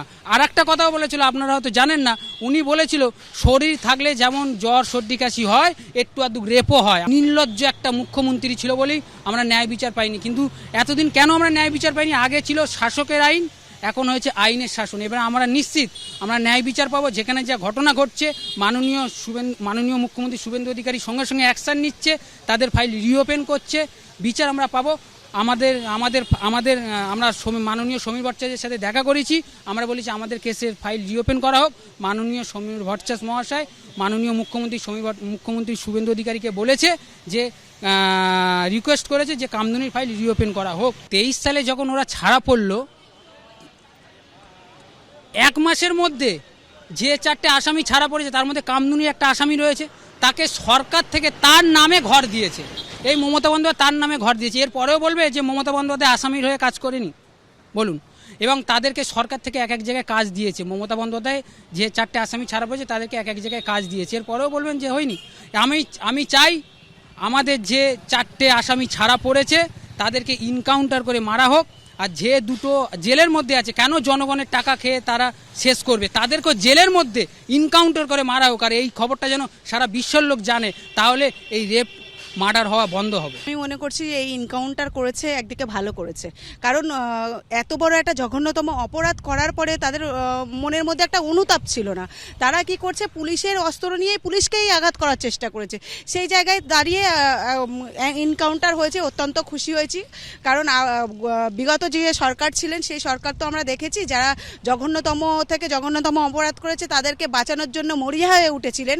এবং আপনারা জানেন যে হাইকোর্ট থেকে 14টা পিপি চেঞ্জ করা হয়েছিল সেই জঘন্যতম অপরাধীদেরকে বাঁচানোর জন্য। আজকে বিগত সরকার যদি দৃষ্টান্তমূলক থেকে দৃষ্টান্তমূলক সাজা দিতেন দোষীদের, তাহলে আজকে 2026-এ এসে এই একটা ফুটফুটে শিশুকে হারাতে হতো না। বিগত সরকারের উপরে আমরা আস্থা ভরসা সবই রেখেছিলাম, ওনার দেখানো পথেই আমরা হেঁটেছিলাম, কিন্তু ফলে আমরা জিরো ছাড়া কিছু পাইনি। উনি আমাদের গ্রামে গিয়ে প্রতিশ্রুতি দিয়ে এসেছিলেন যে 15 দিনের মাথায় চার্জশিট, 1 মাসের মাথায় সাজা ঘোষণা হবে। সেই জায়গায় দাঁড়িয়ে দীর্ঘ 13 বছর লড়াই করেছি, কিন্তু ওই সরকারের কাছ থেকে কামদুনি বিচার পাইনি। যে ফাইল ধুলোচাপা পড়ে গেছিল সেই প্রত্যেকটা ফাইল কিন্তু একটা একটা করে খোলা হচ্ছে। তাই জন্য এই সরকারের উপরে আমরা কামদুনিরাও তাকিয়ে আছি যে যাতে কামদুনির বিচারটাও দ্রুত হয়, কারণ দীর্ঘ 13 বছর হয়ে গেছে আজও কিন্তু কামদুনি বিচার পাইনি। 2013 সালে যিনি বিগত সরকার ছিলেন যখন কামদুনিতে গেছিলেন, আমি গেছিলাম আমার বান্ধবীর বিচারের জন্য, ওনার গাড়ির পিছনে দৌড়েছিলেন 2 কিলোমিটার রাস্তা। তখন উনি আমার ওখানেই দাঁড়িয়ে বলেছিলেন আমি রাজনীতি করছি। আমি রাজনীতি কি জিনিস বুঝতাম না। একটা ছোট্ট গ্রামে বড় হয়েছি, সেখানেই আমার জন্মগ্রহণ করেছি এবং যার সঙ্গে ছোটবেলা থেকে পড়াশুনো করেছি, যার সঙ্গে টিউশনি করেছি, তাকেই আমরা হারিয়ে ফেলেছি 2013-তে। সেই যাতে আরও কামদুনিতে এরকম একটা জঘন্যতম না ঘটে সেই কথা বলতে গেছিলাম। সেই জায়গায় দাঁড়িয়ে উনি আমাকে বলেছিলেন আমি মাওবাদী। সেই জায়গায় দাঁড়িয়েও কিন্তু কামদুনি দীর্ঘ 2026 পড়ে গেল, এখনও কামদুনি বিচার পেল না। আপনারা জানেন 2023-এ হাইকোর্ট থেকে বেকসুর খালাস করে দেওয়া হয়েছিল 4 জনকে, এবং যে 4 জনের মধ্যে একজন ফাঁসির আসামিকে পর্যন্ত বেকসুর খালাস করে দেওয়া হয়েছিল। আর যাদের আর 2জন যারা ছিলেন তাদের বেকসুর, তাদেরকে ফাঁসির আসামি তাদেরকে আমৃত্যু কারাবাস দেওয়া হলো, সাজা কমিয়ে দেওয়া হলো। সেই জায়গায় দাঁড়িয়ে বিগত সরকার কি করতে পারেন আমরা দেখেছি। কারণ বাংলায় যখনই নারী নির্যাতনের মতো ঘটনা ঘটেছে, বিগত সরকার সেই সব নারী নির্যাতন নিয়ে শুধু রাজনীতিই করে গেছেন। উনি কখনো চাননি যে বাংলার মেয়েদের বিচার দিতে। এই ঘটনার বছরখানেক আগে 2012 সালের 5ই জুলাই উত্তর 24 পরগনার গোবরডাঙ্গা স্টেশন চত্বরে দুষ্কৃতীদের গুলিতে ঝাঁঝরা হয়ে যান কলকাতার মিত্র ইনস্টিটিউশনের শিক্ষক বরুণ বিশ্বাস। ওই মামলায় 9 জনকে গ্রেপ্তার করা হয়, তাদের মধ্যে জেলেই একজনের মৃত্যু হয়, বাকিরা জামিনে ছাড়া পেয়ে গেছেন। 14 বছর পরেও বিচারের আশায় দিন গুনতে হচ্ছে শুটিয়ার প্রতিবাদীর পরিবারকে। আমরা প্রথম থেকে একই কথা বলে এসেছি, আমি চাই আমার ভাইকে যেন গুলি করে জবাব মেরেছে, আমরাও চাই গুলি করেই খুন করা হোক, এনকাউন্টার করা হোক। মাননীয় মুখ্যমন্ত্রী শুভেন্দু অধিকারী আমাদের আশ্বাস দিয়েছেন, উনি আমাদের এটাকে ইনভেস্টিগেশন করাবেন এবং একটা সিট গঠন করে দেবেন। আমি প্রথম থেকে যেটা বলে এসেছি সেটা একই কথা, আমার এনকাউন্টার গুলি একই জিনিস। আমার ভাইকে গুলি করে মারা হয়েছে, আমার ভাইকে যেমন খুন করা হচ্ছে তাদের সেইভাবে গুলি করা হোক। 2022 সালের 4 এপ্রিল নদিয়ার হাঁসখালির বুকে ঘটে যায় নক্কারজনক ঘটনা। জন্মদিনের পার্টির নামে ডেকে নিয়ে গিয়ে নাবালিকাকে গণধর্ষণের পর খুন করা হয়। শুধু তাই নয়, নির্যাতিতার মৃত্যু হলে তড়িঘড়ি তার দেহ সৎকারের অভিযোগও করে পরিবার। আমার মেয়েকে যারা গণধর্ষণ করে মেরে ফেলেছে, আগের যে মুখ্যমন্ত্রী ছিল, আমার মেয়ের কোনো বিচার পাইনি। আর এই বর্তমানে যে মুখ্যমন্ত্রী হয়েছে তিনি আমাদের বাড়ি এসেছিল। আমি বলেছিলাম আমার মেয়ের কোনো বিচার হয় নাই। মুখ্যমন্ত্রী বলেছিল তোমার মায়ের বিচার হবে। তিনি এখন মুখ্যমন্ত্রী হয়েছে, আমার মেয়ের বিচার মুখ্যমন্ত্রীর কাছে আমার মেয়ের বিচার চাই, যেন আমার মেয়েকে যারা গণধর্ষণ করে মেরেছে তাদেরকে সকলের ফাঁসি চাই। 2023 সালের 21শে আগস্ট মাটিগাড়ায় একাদশ শ্রেণীর ছাত্রীকে পরিত্যক্ত ঘরে ধর্ষণের পর খুন করা হয়। ইট দিয়ে বিভৎসভাবে মুখ থেতলে দেওয়া হয় নির্যাতিতার। কি হইল এখানে সঠিক উচিত হইল, ন্যায় ব্যবস্থায় উচিত করলো, একটা মায়ে ন্যায় পাইলো, এইটাই আমি বলতে চাই। নাহলে কত মা এরকম আছে আজ পর্যন্ত আমাকে দেখেন, আমি কাঁদতে কাঁদতে আসি, আমার মেয়ের কোনো ন্যায় হয় নাই। লোয়ার কোর্টে ফাঁসির ব্যবস্থা হইলেও হাইকোর্ট সুপ্রিম কোর্টের আমার ওই ফাঁসির ব্যবস্থা হইল না। সেই জন্য আমি আজ পর্যন্ত আমি এইটাই আশাতে আছি যে আমার মেয়েরও আর ফাঁসির সাজা হোক, ওই 21-এ ফাঁসির সাজা হোক, এইটাই আমি মনে করি। ওই মা ভাগ্যশালী, আমি এইটাই বলতে চাই, ভাগ্যশালী। ওনার মেয়ে মারা গেছে কিন্তু ন্যায় পাইল, 21 সাথে সাথে সাজা পাইল, এনকাউন্টার হইল। আমার কেসেও মাটিগাড়ার থানার পুলিশ এরকম করতো, আমাকে তখন শান্তি হইতো আমার মনে। হ্যাঁ, আমার মেয়েকে এরকম ধর্ষণ করছে, ওর পরে ও আজকাল নাই, ওরও জীবন হারাইতে হয়েছে, আমি এরকম ভাবতাম। কিন্তু ও আজ পর্যন্ত এরকমই আছে, জেলের আরামসে ভাত খায়া 3 টাইম। আমি দেখছি তো যে কোর্টে কত করে ওকে সকালের নাস্তা না হইলে পরে কোর্টের হিয়ারিং বন্ধ করে ওকে নাস্তা লাঞ্চ ওইটা করতে নিত, আমি দেখছি তো। তাইলে জেলেও তো ওই রকমের, আমি তো ভাবি, আমি তো কোনো দিন জেল দেখি নাই, মনে করি ওই রকমই তো ব্যবস্থা আছে। ও মরছে নাকি, অসুখ হয়েছে নাকি, কি হয়েছে নাকি, ওকে তো ওই রকমই দেখে। কিন্তু আমার মেয়েকে কে দেখবে? আমার মেয়েকে দেখতে পারবো আমি এখন? কোনো একজন দেখতে পারবো? আমার মেয়ে তো একবার মা বলে ভালো মতন ও বলতেও পারে নাই। ওরও ওই রকম ধ্বংস করা একজন 21, ও পাপিষ্ট, পাপ মাত্র করে না তো, ও একদম অপরাধের মা অপরাধ করছে। রাবণ মা সীতাকে হরণ করে নিয়ে ছুঁয়েও না, তাই এখন ও এরকম ধ্বংস করে, ও এখনো বাঁচে আছে, ওইটা সঠিক না। সব জায়গাতে হইতে উচিত, ওইটা সব জায়গাতে এরকম হইতে উচিত। প্রায় একই সুর শোনা গেছে কুলতলিতে ধর্ষিতা নাবালিকার মায়ের গলাতেও। আমার বিয়ের সময় তো বিচার পাইনি, আর বারুইপুরে যে ঘটনাটা ঘটেছিল এনকাউন্টার করে দিয়েছে, আমি খুব শুনে খুশি হলাম। আমার বেলাও যদি এরকমই করতো আমি খুশিই হতাম। কারণ প্রাক্তন মুখ্যমন্ত্রী যে আমাদের বিচার দেওয়ার কথা বলেছিল, সুবিচার দেয়নি আমাদের। আমি যে লিখিতগুলো নিয়ে গেছিলাম, উনি বলেছিল যে হ্যাঁ দেখবো, কিন্তু কিছুই দেখেনি আমাদের সরকারি চাকরি বা টাকার অফার করেছিল, তো আমরা কিছুই নিইনি, শুধু বিচারটাই চেয়ে এসেছিলাম। মুখ্যমন্ত্রীর কাছে এটাই আবেদন, মুখ্যমন্ত্রীর সাথে আমরা দেখা করতে চাই, আর ওনাকে বলতে চাই যে আমাদের কেসটাকে আরও তদন্ত করে দেখুক, আরও যারা জড়িত ছিল তাদেরকে শাস্তি দিক। তদন্ত করেনি, ওই জন্য আমি বাবুর কাছে এটা আমার অনুরোধ রইল, পুনরায় তদন্তের চেষ্টা করা হোক। 2024-এর 4 অক্টোবর টিউশন পড়তে গিয়ে আর ফেরেনি কুলতলির 9 বছরের বালিকা। রাতে ধানক্ষেত থেকে উদ্ধার হয় তার দেহ। ঘটনার 2 মাসের মাথায় 2024-এর 6 ডিসেম্বর বারুইপুর পক্সো আদালত দোষী মুস্তাকিন সর্দারের ফাঁসির আদেশ দিলেও অন্য জড়িতদের শাস্তির দাবিতে এখনো অনড় পরিবার। সঠিক বিচার হচ্ছে, ওর একমাত্র ধর্ষকদের শাস্তি হচ্ছে এনকাউন্টার করা। এনকাউন্টার করলে মনে হয় ভালো হতো। এই আগামীকাল যে দেখছিলাম যে বাচ্চাটাকে যেভাবে হত্যা করেছে ওরা, ওই দোষীদের এনকাউন্টার হওয়া উচিত আমি মনে করি, যাতে দ্বিতীয়বার কোনো ধর্ষক এইভাবে নিষ্পাপ বাচ্চাদেরকে এইভাবে হত্যা করতে না পারে।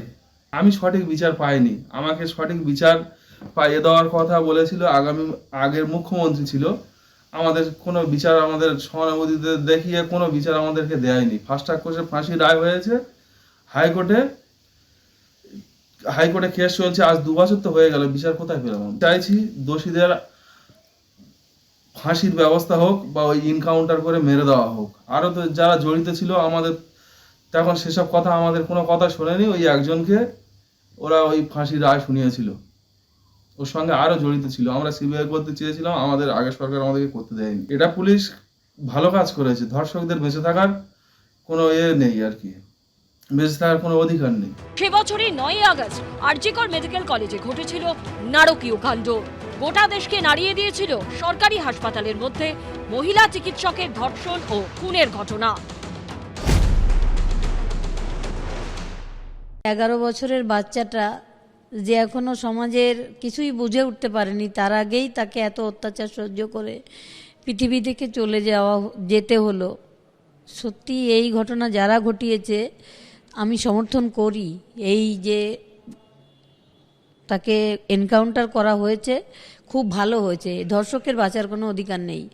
বিগত সরকারের আমলে এইসব অপরাধীদের মাথায় প্রত্যক্ষ মদত রেখে দিতেন আমাদের প্রাক্তন মুখ্যমন্ত্রী। সেই মদতপুষ্ট হয়ে এত অত্যাচার বেড়ে গেছে মেয়েদের উপর। এইবার এইভাবে কঠোর সাজা দিলে অপরাধীর প্রবণতাটা কমে যাবে। আদৌ কোনো বিচার আমরা পাইনি, কিন্তু ওরা প্রাক্তন যিনি মুখ্যমন্ত্রী তিনি বলছেন আমরা বিচার দিয়েছি, একজনকে আমরাই সাজা দিয়েছি, সিবিআই আর কিছু আর কেউ নেই বলেই কিছু করতে পারেনি। কিন্তু এটা আমরা মা বাবা হিসাবে যেমন বিশ্বাস করি না, তেমনি সারা বিশ্বের লোকই বিশ্বাস করে না যে সঞ্জয় রায় একা আমার মেয়েকে খুন করেছে। মাত্র ওইটুকু সময়ের মধ্যে আমার মেয়ের ঘটনার অনেকগুলো কোশ্চেন আমাদের কাছে রয়েছে। যেমন পোস্টমর্টম রিপোর্ট, ইনকোয়েস্ট রিপোর্ট আলাদা, তারপরে পোস্টমর্টম করতে মাত্র 1 ঘন্টা টাইম লাগলো, যেখানে 26টা ইনজুরি তার দেহে। 3 জন সাসপেন্ড হয়েছেন, এখনকার মুখ্যমন্ত্রী তাদেরকে সাসপেন্ড করেছেন, কিন্তু আসল অপরাধীরা এখনও কলেজে ওই আরজিকর হসপিটালেই ঘুরে বেড়াচ্ছে। আমাদের এই ঘটনাটাতেও সিবিআই বলেছে মেয়েটার ভাগ্য খারাপ। এটা একটা ছোট ঘটনা, এটা নিয়ে রাজনীতি হচ্ছে।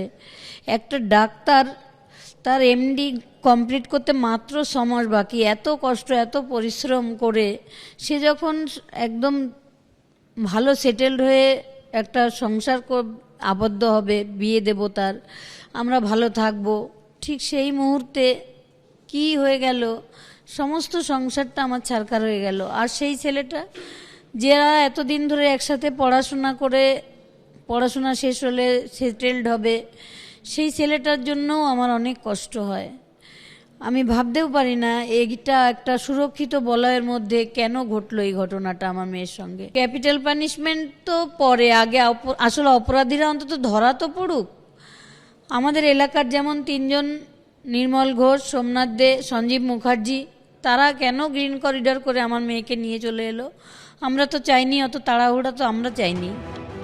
গত বছরের 23শে জুন কালীগঞ্জে উপনির্বাচন হওয়া তৃণমূলের বিজয় মিছিল থেকে ছোড়া বোমায় ছিন্ন ভিন্ন হয়ে যায় ছোট্ট তামান্না। সুবিচার চায় তামান্নার পরিবার। মেয়ে হারানোর যন্ত্রণাটা একটু হলেও কমেছে, যে সেই ক্রিমিনালদেরকে সরিয়ে দিয়েছে। আরও ওর সঙ্গে যারা অভিযুক্ত আছেন তাদেরকেও এনকাউন্টার কি ফাঁসি দিতেই হবে সরকারের কাছে, এটাই দাবি। এটা আমার দাবি, সবার দাবি থাকবে।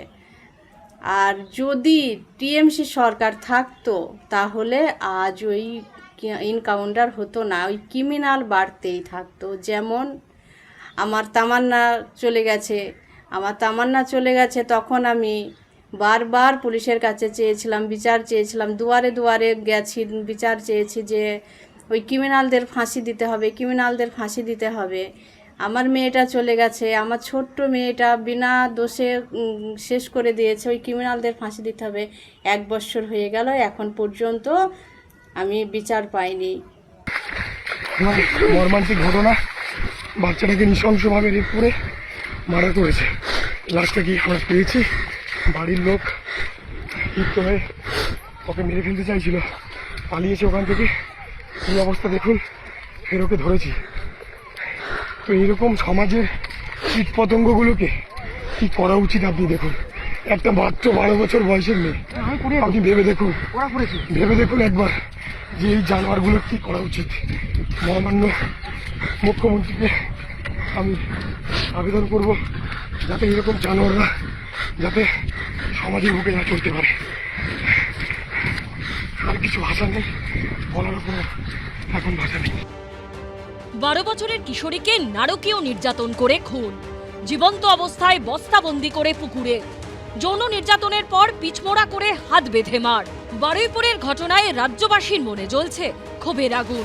এই আবহে এনকাউন্টারে মৃত্যু হলো মূল অভিযুক্ত প্রভাস মণ্ডলের। এই ঘটনায় গ্রেপ্তার করা হয়েছে 4 জনকে। এদের মধ্যেই মূল অভিযুক্ত প্রভাস মণ্ডলের মৃত্যু হলো এনকাউন্টারে। মঙ্গলবার রাত 12টা বাজার আগেই বারুইপুর থানা থেকে বের করে নিয়ে যাওয়া হয় প্রভাস মণ্ডলকে। বুধবার রাত 12টা 10 নাগাদ পুনর্নির্মাণের জন্য প্রভাসকে রেললাইন ধরে ঘটনাস্থলের দিকে রওনা দেয় পুলিশের টিম। পুলিশ সূত্রে খবর, রাত 12টা 45 নাগাদ পুনর্নির্মাণের সময় পুলিশের কোমর থেকে সার্ভিস রিভলভার ছিনিয়ে নেয় প্রভাস মণ্ডল। এমনকি সেই রিভলভার থেকে 1 রাউন্ড গুলিও চালায়। আর এরপরেই আত্মরক্ষার্থে পাল্টা গুলি চালায় পুলিশ। ধর্ষণ খুনে মূল অভিযুক্ত প্রভাস মণ্ডলের লাগে। বারুইপুর হাসপাতালে নিয়ে গেলে তাকে মৃত বলে ঘোষণা করা হয়। 6ষ্ঠ শ্রেণীর ছাত্রীকে নৃশংসভাবে ধর্ষণ এবং খুনের ঘটনার পর যেভাবে মৃতদেহ লোপাট করা হয়েছিল তার পেছনে রয়েছে সুপরিকল্পনা। তদন্তে এমনই তথ্য উঠে এসেছে। যে জায়গায় আমরা দাঁড়িয়ে রয়েছি, সূর্যপুর স্টেশন থেকে প্রায় 60 মিটার দূরত্বে একটি জঙ্গলের অঞ্চল। তার যে সরু রাস্তা বা সংকীর্ণ পথ, সেখান দিয়ে হেঁটে আসলেই এই একের পর এক ক্ষেত এবং কিছুটা দূরে চলে গেলে বড় বড় গাছ, জঙ্গলের অঞ্চল। যে জায়গাটা পুলিশের তরফ থেকে ঘিরে রাখা হয়েছে সেটা হচ্ছে একটা জলাশয়, বা দূরে ক্ষেত থাকলেও মাঝখানে এই জলাশয়। যে জলাশয়ে ব্যবহার হয়তো কেউই করেন না আশেপাশের কোনো বাসিন্দারা, তার কারণ এখানে আশেপাশে বসবাসকারী সেরকম কেউ নেই।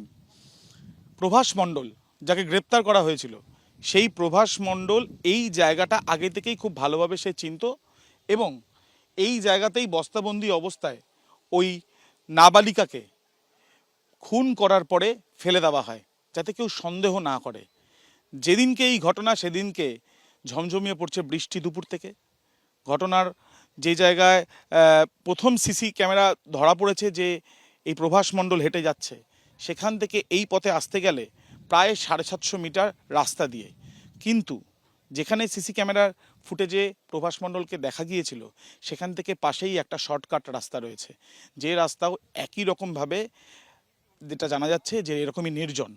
সেই পথ অবলম্বন করা হয়েছে। সেখানে একটি মাত্র সিসি ক্যামেরা ছিল, যেই সিসি ক্যামেরা ঝড়ের কারণে সেই আগেই তার কাটা অবস্থায়, অর্থাৎ সেটা অকেজো। সেইভাবে আলোর ব্যবস্থা নেই। সরাসরি এসে লাইন ক্রস করে এই জলাশয়ের মধ্যেই ওই নাবালিকাকে মৃত অবস্থায় বস্তার মধ্যে ঢুকিয়ে ফেলে দেওয়া হয় যাতে কেউ কোনো সন্দেহ না করে। তাই এই জায়গাকেই বেছে নেওয়া হয়েছিল এবং এখানেই সুপরিকল্পনা এবং পরিকল্পনা একা এক ব্যক্তি শুধু করেছে এমনটা মনে করছিল না তদন্তকারী আধিকারিকরা। কিন্তু সিসি ক্যামেরার ফুটেজে যখন থেকে এই প্রভাসকে দেখা যায়, তার পরবর্তীকালে তদন্ত যত এগোয় তারা নিশ্চিত হন ঘটনার মূল অভিযুক্ত প্রভাস মণ্ডল। আজকে সকালবেলায় জানা গেল যে প্রভাস মণ্ডল তাকে এনকাউন্টার করা হয়েছে পুলিশের তরফে এবং তার মৃত্যু হয়েছে। কি বলবেন? আমি তাতে খুশি হয়েছি। দাদার কাছে কালকে গিয়েছিলাম, দাদা বলেছে আমার উপর ভরসা রাখো। দাদার উপর ফুল ভরসা আছে, রাস্তা আছে, পুলিশের উপর পুলিশ প্রশাসনের উপর ফুল ভরসা আছে। এটুকুই বলবো।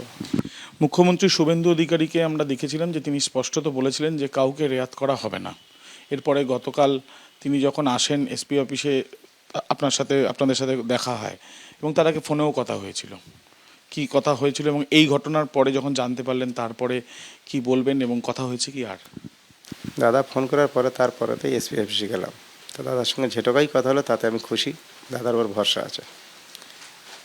দাদা বললে তুমি শুধু দেখো, তারপরে আমি তোমার বাড়িতে যাব। এটুকুই। সংসদে ঘটনা, আপনার মেয়েকে হারিয়েছেন আপনি এবং আপনারা সরব হয়েছিলেন যে কিভাবে আপনার মেয়েকে নিখোঁজ হয়ে যায় এবং তারপরে এই যে নৃশংস ঘটনা সামনে আসে, আপনারা একাধিক অভিযোগ সামনে তুলেছিলেন। বেশ কয়েকজন এখনো পর্যন্ত গ্রেপ্তার হয়ে রয়েছে, কি চাইছেন আপনারা? শোনো, যারা দুষ্কৃতী, আমি চাইছি তাদের কঠোরভাবে শাস্তি হোক। দাদাও বলেছে তাদের এমন শাস্তি দেব ভারতবর্ষের আর কারো মায়ের কোল নেয়ানো খালি হয়। দাদার উপর ওই জন্য ভরসা আছে আমাদের। খবরটা আজকে কখন পেলেন? পুলিশই জানিয়েছে? আমি ঘুমাচ্ছিলাম, শরীর খুব খারাপ ছিল, খানিকটা আগে খবর পেলাম। প্রক্রিয়া কিভাবে এগোনো উচিত বলে আপনি চান এখন? কারণ প্রথম থেকে পুলিশের যে ভূমিকা সেটা নিয়ে একটা প্রশ্ন উঠেছিল, আপনারা প্রশ্ন তুলেছিলেন যে খবর দেওয়া হয়েছিল কিন্তু পুলিশ সেই সক্রিয়তা দেখায়নি। না, ওটার বিষয়ে সত্যি দেখিয়েছে, দেখায়নি নয়, দেখিয়েছে। একটু আধটু এসব হয়, আপনারা বুঝতে পারছেন, অনেক সময় মিসআন্ডারস্ট্যান্ডিং হয়। আর ওই দিন সারাদিন বৃষ্টি হচ্ছিল তো, সেই জন্য। যাই হোক, মোটামুটি এখন ভালো কাজ করছে যেটুকু দেখছি আমি। আর দাদা ভরসা দিয়েছে, যেহেতু দাদার জিনিসটা হ্যান্ডেল করছে একা, দাদার উপর ফুল ভরসা আছে আমার। যে প্রভাস মণ্ডল, সেই প্রভাস মণ্ডলকে এলাকায় দেখতেন বা কোনোদিনও ফলো টলো কিছু করছিল আপনাদের বাড়িতে আশেপাশে? কোনো খবর পাইনি আমি। বিচার কি পেলেন মনে হচ্ছে? বিচার পাবো, বিচার পাচ্ছি আমার মনে হচ্ছে। এটা আমি তাতে খুব খুশি। দাদা যেভাবে কথা বলেছে সেভাবেই বিচার দিচ্ছে, আর আমি দাদার উপর ভরসা রাখছি, বিচার দিক। এই পুনর্নির্মাণে পুলিশের টিমে ছিলেন বারুইপুর পুলিশ জেলা সাব ইন্সপেক্টর রনি সরকার ও সাব ইন্সপেক্টর অর্ঘ্য মণ্ডল। পুলিশ সূত্রে খবর, পুনর্নির্মাণ চলাকালীন সাব ইন্সপেক্টর রনি সরকারের কাছ থেকে রিভলভার কেড়ে নেয় প্রভাস মণ্ডল। গুলি চালায়, তখনই আত্মরক্ষার্থে নিজের সার্ভিস রিভলভার থেকে গুলি চালান সাব ইন্সপেক্টর অর্ঘ্য মণ্ডল। রাত 12:10 অভিযুক্ত প্রভাস মণ্ডলকে নিয়ে ঠিক যেখান থেকে নাবালিকার মৃতদেহ উদ্ধার হয়েছিল সেখানে এসে পৌঁছায় তদন্তকারীরা। তারা এখানে পুনর্নির্মাণের প্রক্রিয়া করবেন বলে এসেছিলেন, কিন্তু এই ঘুটঘুটে অন্ধকার, অন্যদিকে ঝমঝমিয়ে বৃষ্টি, আর এই যে পথ দেখা যাচ্ছে অত্যন্ত দুর্গম, জল জমে রয়েছে, সেই জায়গা দিয়ে যখন তাকে নিয়ে যাওয়া হচ্ছিল তখনই সে এক পুলিশ কর্মীর সার্ভিস রিভলভার সেখান থেকে সে এক প্রকার বলা যায় যে ছিনতাই করে। এখান দিয়ে পালিয়ে যাওয়ার সময় পুলিশ প্রথমে তাকে ধাওয়া করে, ধরতে না পারলে পাল্টা গুলি চালানো হয়, এবং গুলি চালানোর পর যেটা দেখা যাচ্ছে যে তার গুলিবিদ্ধ হয় সে। স্থানীয় যে হাসপাতাল রয়েছে সেখানে নিয়ে গেলে সেখানে যিনি কর্তব্যরত চিকিৎসক তিনি মৃত বলে ঘোষণা করেন। ইতিমধ্যে পুলিশ আধিকারিকদের তরফ থেকে প্রবাসের পরিবারের সদস্যদেরকেও যোগাযোগ করা হয়েছে এবং বিষয়টি জানানো হয়েছে। এই ঘটনার পর ময়নাতদন্ত হবে এনকাউন্টারে মৃত্যু হওয়া এই অভিযুক্ত প্রভাস মণ্ডলের। ম্যাজিস্ট্রেট ও জুডিশিয়াল ম্যাজিস্ট্রেটের উপস্থিতিতে সুরতহাল হয় প্রভাস মণ্ডলের। এরপর অভিযুক্তের দেহ নিয়ে যাওয়া হয় কলকাতা পুলিশ মর্গে। একজন এনকাউন্টারে খতম, বাকি 3 জন এখন পুলিশের হাতে। বারুইপুরে নাবালিকাকে যৌন নির্যাতন ও খুনের ঘটনায় আরও একজনকে গ্রেফতার করল পুলিশ। মঙ্গলবার রাতে বসিরহাট থেকে গ্রেফতার করা হলো আর এক অভিযুক্ত কবির মোল্লাকে। বারুইপুর থানার স্পেশাল অপারেশন টিম ও এসটিএফ এর যৌথ অভিযানে গ্রেফতার করা হলো নাবালিকা ধর্ষণ ও খুনে আর এক অভিযুক্তকে। এই ঘটনায় আগেই গ্রেফতার করা হয়েছিল প্রভাস মণ্ডল, দিবাকর সর্দার, আনন্দ সর্দারকে। এদের মধ্যে মঙ্গলবার গভীর রাতে এনকাউন্টারে মৃত্যু হয় প্রভাস মণ্ডলের। নাবালিকার দেহ পুকুরের কোন জায়গায় ফেলা হয়েছে তা দেখিয়ে দিয়েছিল এই প্রভাসী।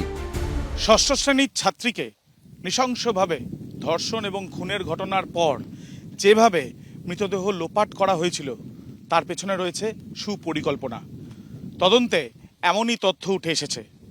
যে জায়গায় আমরা দাঁড়িয়ে রয়েছি সূর্যপুর স্টেশন থেকে প্রায় 60 মিটার দূরত্বে একটি জঙ্গলের অঞ্চল। তার যে সরু রাস্তা বা সংকীর্ণ পথ, সেখান দিয়ে হেঁটে আসলেই এই একের পর এক ক্ষেত এবং কিছুটা দূরে চলে গেলে বড় বড় গাছ, জঙ্গলের অঞ্চল।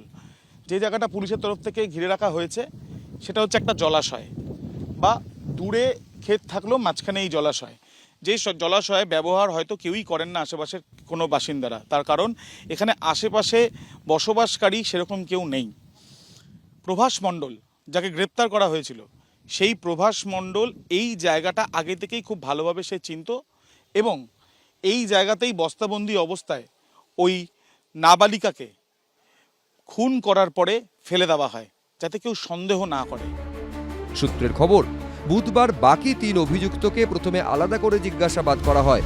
পরে আনন্দ সর্দার, দিবাকর সর্দার ও কবির মোল্লাকে মুখোমুখি বসিয়ে জেরা করা হয়। পুলিশ সূত্রে খবর, এদেরকেও ঘটনাস্থলে নিয়ে গিয়ে পুনর্নির্মাণ করা হতে পারে।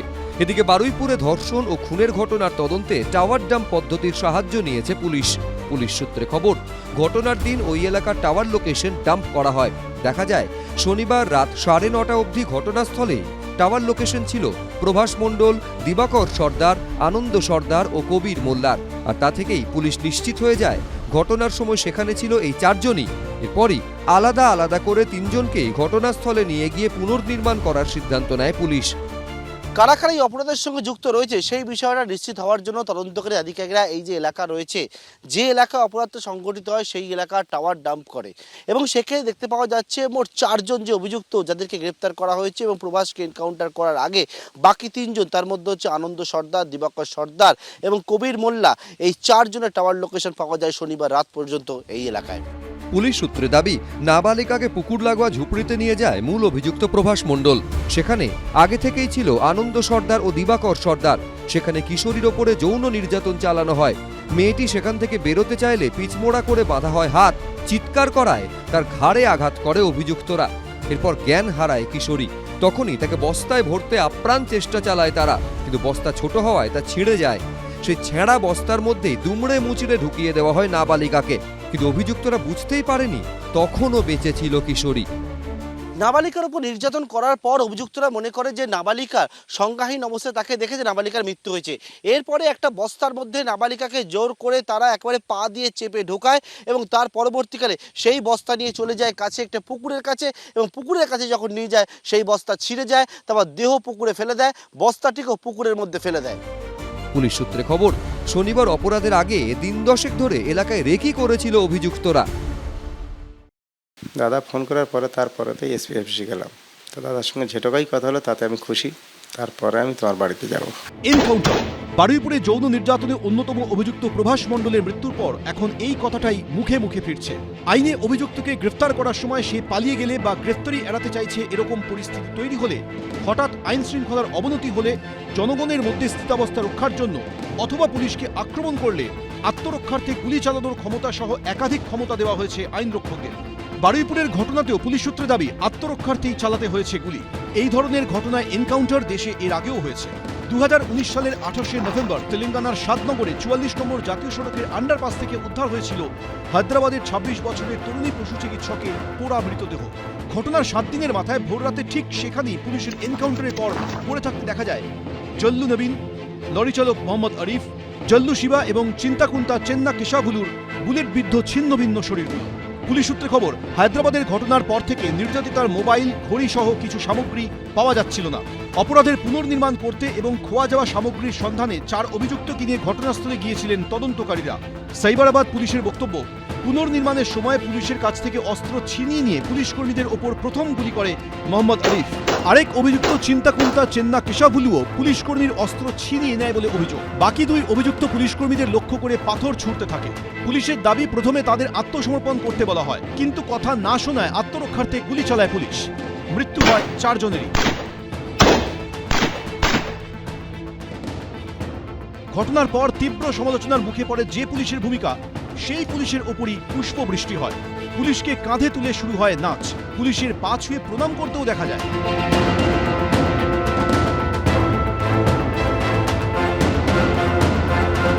2008 সালের ডিসেম্বর মাসে এক তরুণীর ওপর অ্যাসিড হামলা ও খুনের ঘটনায় উত্তাল হয় অন্ধ্রপ্রদেশের ওয়ারাঙ্গল।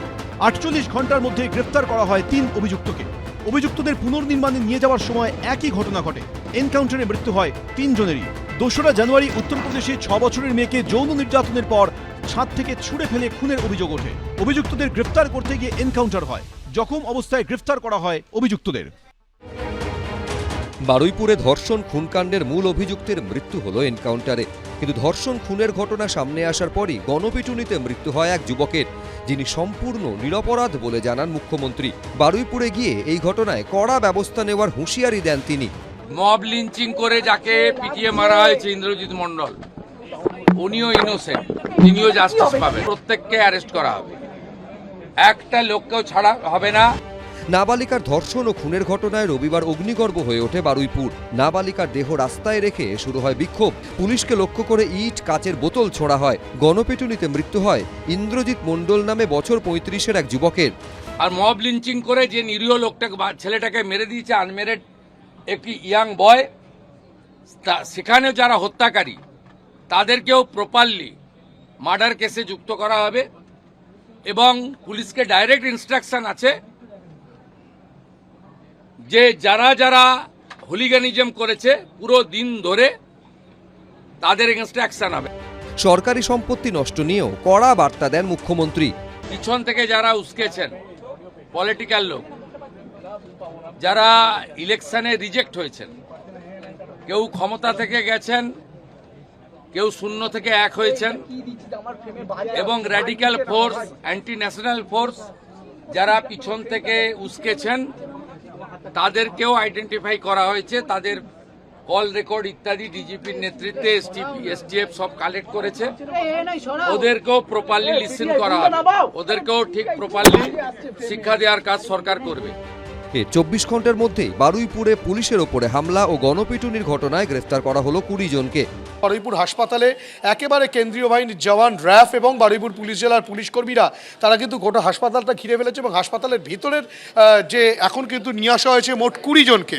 এই 20 জন কারা, যেটা তুমি দেখেইছো যে গতকাল মুখ্যমন্ত্রী নিজেই বলেছেন যে শুধু এই খুনের ঘটনা নয়, খুনের ঘটনার পাল্টা যে গণপ্রহারের ঘটনা ঘটেছিল তাতে যে একজনের মৃত্যু, সেই ঘটনা এবং তার পাশাপাশি পুলিশকে মারধর, সরকারি সম্পত্তি নষ্ট করা, আগুন জ্বালানো, এই যে গোটা ঘটনাটা ঘটেছিল সেই গোটা ঘটনায় এখনো পর্যন্ত 200 জনকে কিন্তু চিহ্নিত করা গিয়েছিল, তেমনটাই কিন্তু মুখ্যমন্ত্রীর কথা উঠে আসে। এবং তারপরেই কিন্তু যে চিত্র দেখা যাচ্ছে যে 20 জনকে তাদের মধ্যে থেকে পুলিশ গ্রেপ্তার করেছে, তাদেরকে মেডিকেল করানোর জন্য নিয়ে আসা হয়েছে। হ্যাঁ বাবা, সকালের ঘটনা আর বাবার এরকম ধরে যাচ্ছে, দেখতে পারি আমার বাবার কত কষ্ট, কত ছুটেছে, আমার সামনে যে ছুটে পালাচ্ছে, আমি আর পিছন থেকে সরে যাচ্ছি, আর বাবা যাতে পালাতে পারে। আমাদের তো পিছনে ভয় আছে, যদি কিচ্ছু হয় কি বলবো বাবা, আমার কলচারটা ছেলে বাবা। বারুইপুরে একটি ছোট্ট বাড়িতে থাকতেন ইন্দ্র মণ্ডল। অটো চালাতেন তিনি। বাবার একটি দোকান রয়েছে। দাদা গাড়ি চালিয়ে রোজগার করতেন, কিন্তু অসুস্থ হয়ে পড়ায় সেটাও বন্ধ হয়ে যায়। গণপিটুনিতে নিরপরাধ ছেলের এমন পরিণতিতে হাহাকার নেমে এসেছে পরিবারে। এইখানটাই তো সবাই ঘরে বসেছিল, মারতে মারতে আর জামার কলার ধরে নিয়ে চলে গেল। প্রচুর লোক, প্রচুর লোক। হ্যাঁ, আমরাও পিছনে পিছনে গেছি, পিছনে পিছনেও যাচ্ছিলাম। সবাই বলে তোমাদেরও মেরে দেবো। বাঁশ টাঁশ ছিল, তারপর ইট লাথি টাতি মেরেছে। ভয় থেকে আবার জলে পড়ে গেছে। ওখান থেকে নিয়ে ওই বাজারে ওখানে ও এখান থেকে বলছে আমি করিনি, আমি করিনি, আমি করিনি। ঘটনার সঙ্গে কোনোভাবে কি মানে ও যুক্ত, মানে হতেই পারে না তো সন্দেহ। হ্যাঁ, শুধুমাত্র সন্দেহ নয়, আনন্দ বলে দিয়েছে, আনন্দ বলেছে, আনন্দের বাড়ির লোকও বলে দিয়েছে। হ্যাঁ, বুঝতে পারলেন, তখন ওই 7টা 8টা থেকে এরকম হবে, 8টা 9টা থেকে এরকম। হ্যাঁ, তা আমার ছোট ভাইকে, বউকে, নিজের স্ত্রীকে বললাম দেখো আমি তো ফেলে দিল, তুমি আমার ভাইটাকে জড়িয়ে ধরে রাখো যাতে ওর কিছু না হয়। ওই জন্য বউ আর আমার মা ওরকে যখন নিয়ে চলে যায়, এরাই দুজন পিছে পিনে ছুটে গেছিলো। আর বাবা অসুস্থ বলে বাবা ছেড়ে আমি আর যাইনি। আমার স্ত্রী আর আমার মা গেছিল আমার ভাইয়ের পিছন পিছন, মেরে এখানে কেটে দিয়েছে। দোকানের সামনে যত মাল জাল ছিল সব ভেঙে দিয়েছে। বারুইপুর কাণ্ডে মূল অভিযুক্ত প্রভাস মণ্ডলের এনকাউন্টারে মৃত্যু। এই ঘিরে শোরগোলের মধ্যেই কলকাতায় রাজনীতি ঘিরে দুন্দুমার।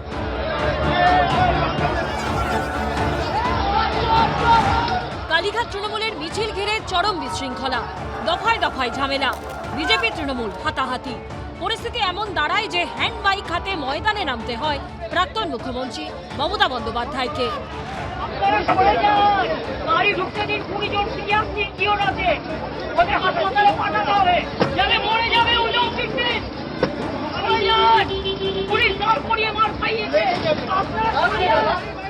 মেজাজ হারিয়ে একজনকে চড় মারেন প্রাক্তন মুখ্যমন্ত্রী।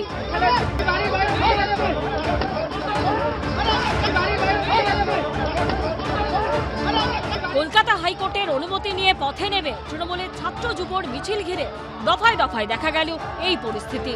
কখনো তৃণমূল কর্মী সমর্থকদের লক্ষ্য করে ধেয়ে এলো চোর স্লোগান, যার পাল্টা জবাব আবার এলো জয় বাংলা ধ্বনিতে।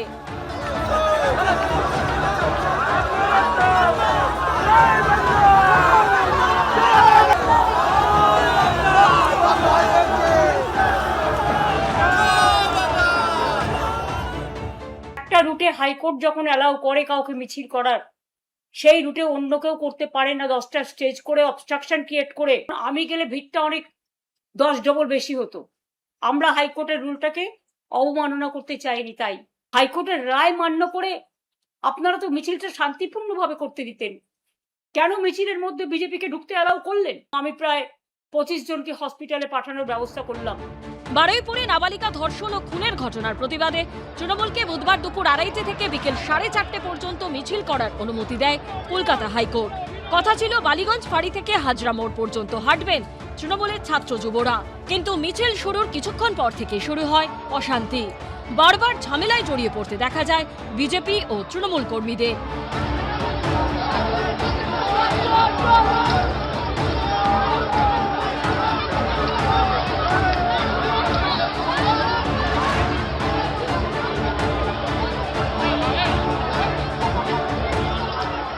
মহিলাকে চুল ধরে হিড়হিড় করে টানতেও দেখা যায়।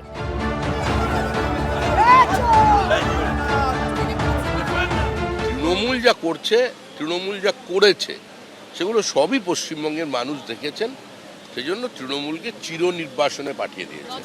পরিস্থিতি সামলাতে রীতিমতো হিমশিম খেতে দেখা যায় পুলিশকে। নিয়ন্ত্রণে আনতে লাঠিচার্জ করে কেন্দ্রীয় বাহিনী। অভিযোগ, তৃণমূলের মিছিলকে কার্যত চক্রব্যূহে ঘিরে ফেলেন বিজেপি কর্মী সমর্থকরা। মিছিলের প্রায় 3 কিলোমিটার পথের গোটাটাই মাইকে জয় শ্রীরাম স্লোগান সহ বিভিন্ন গান চালানো হয় বলে অভিযোগ। তৃণমূলের অভিযোগ, বিজেপির হামলায় তাদের দলের 41 জন আহত হয়েছেন। Where is the law? Totally lawlessness is going on. Even it is more than UP. The country people cannot imagine.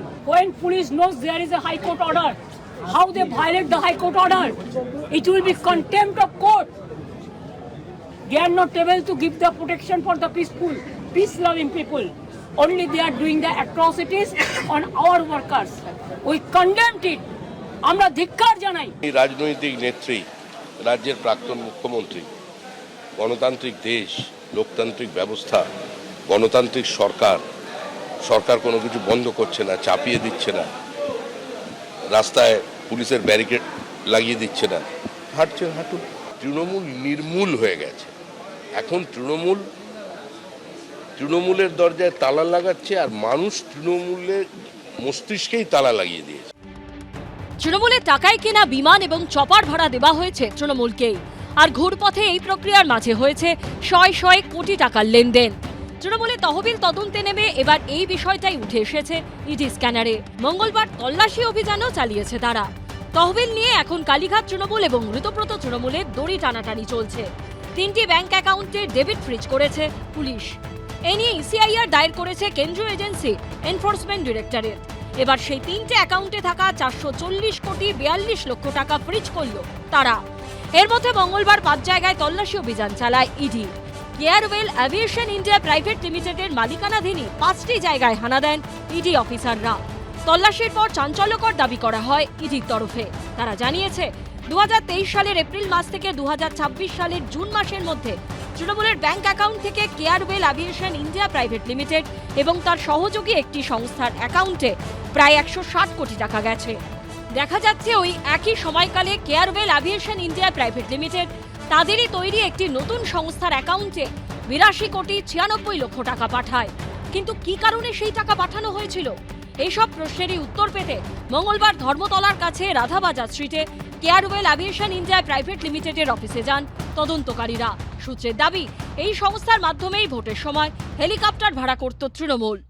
ED সূত্রে যেটা জানা যাচ্ছে যে টিএমসির ব্যাংক অ্যাকাউন্ট রিলেটেড এই মামলাতে তারা এই ট্যুরস অ্যান্ড ট্রাভেলসের কি ভূমিকা রয়েছে সেটা তারা খতিয়ে দেখার জন্য কিন্তু এখানে তারা তল্লাশি অভিযান চালাচ্ছেন।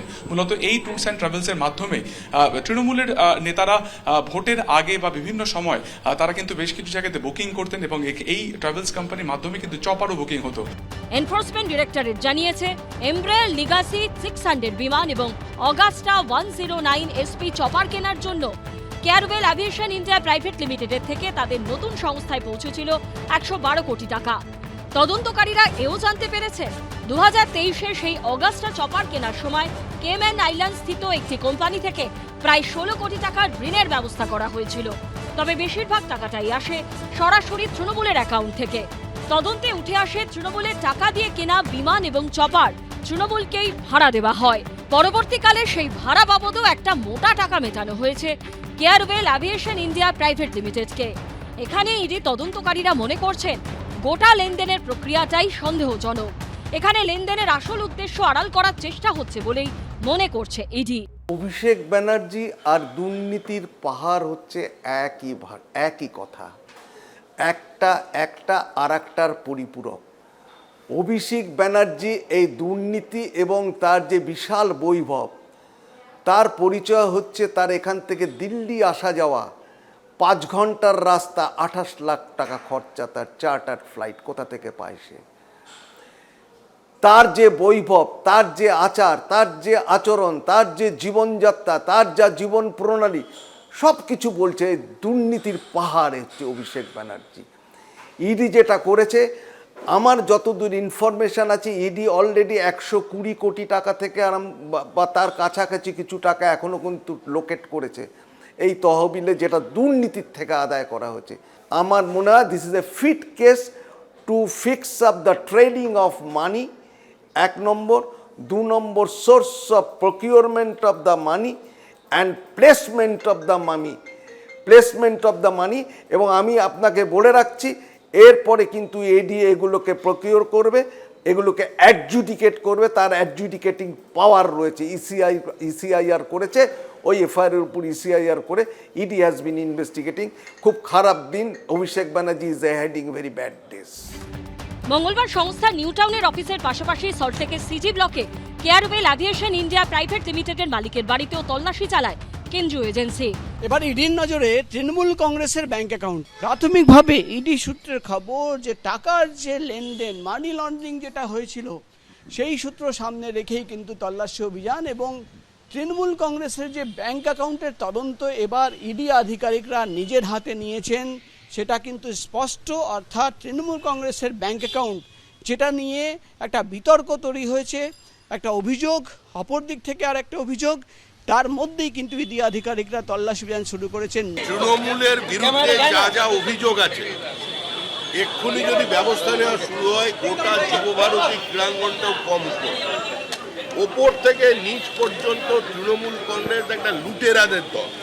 একইভাবে তৃণমূলের নেতারা, তৃণমূলের নেতাদের পরিবারেরা কিভাবে লুট করেছেন, কিভাবে ভোগ করেছেন, প্রান্তিক মানুষের টাকা, মানুষের দেহ করের টাকা। আমি মালিক, আমি ভাড়াটে, এ পারা যায়, ভাবা যায়? এ একমাত্র তৃণমূলই ভাবে, এ তৃণমূল ছাড়া কারোর পক্ষে সম্ভব নয়। ইডি সূত্রে দাবি, তারা মূলত জানতে চাইছে ভিন রাজ্যে বা বিদেশে যেতে তৃণমূলের কারা এই সংস্থার মাধ্যমে বিমান, হোটেল বুকিং করতেন, কে কতবার বুক করেছেন, টাকা কোনো ব্যক্তিগত অ্যাকাউন্ট থেকে এসেছে নাকি দলের অ্যাকাউন্ট থেকে, এই সংস্থার অ্যাকাউন্ট ব্যবহার করে কোথাও টাকা পাচার করা হয়েছে কিনা।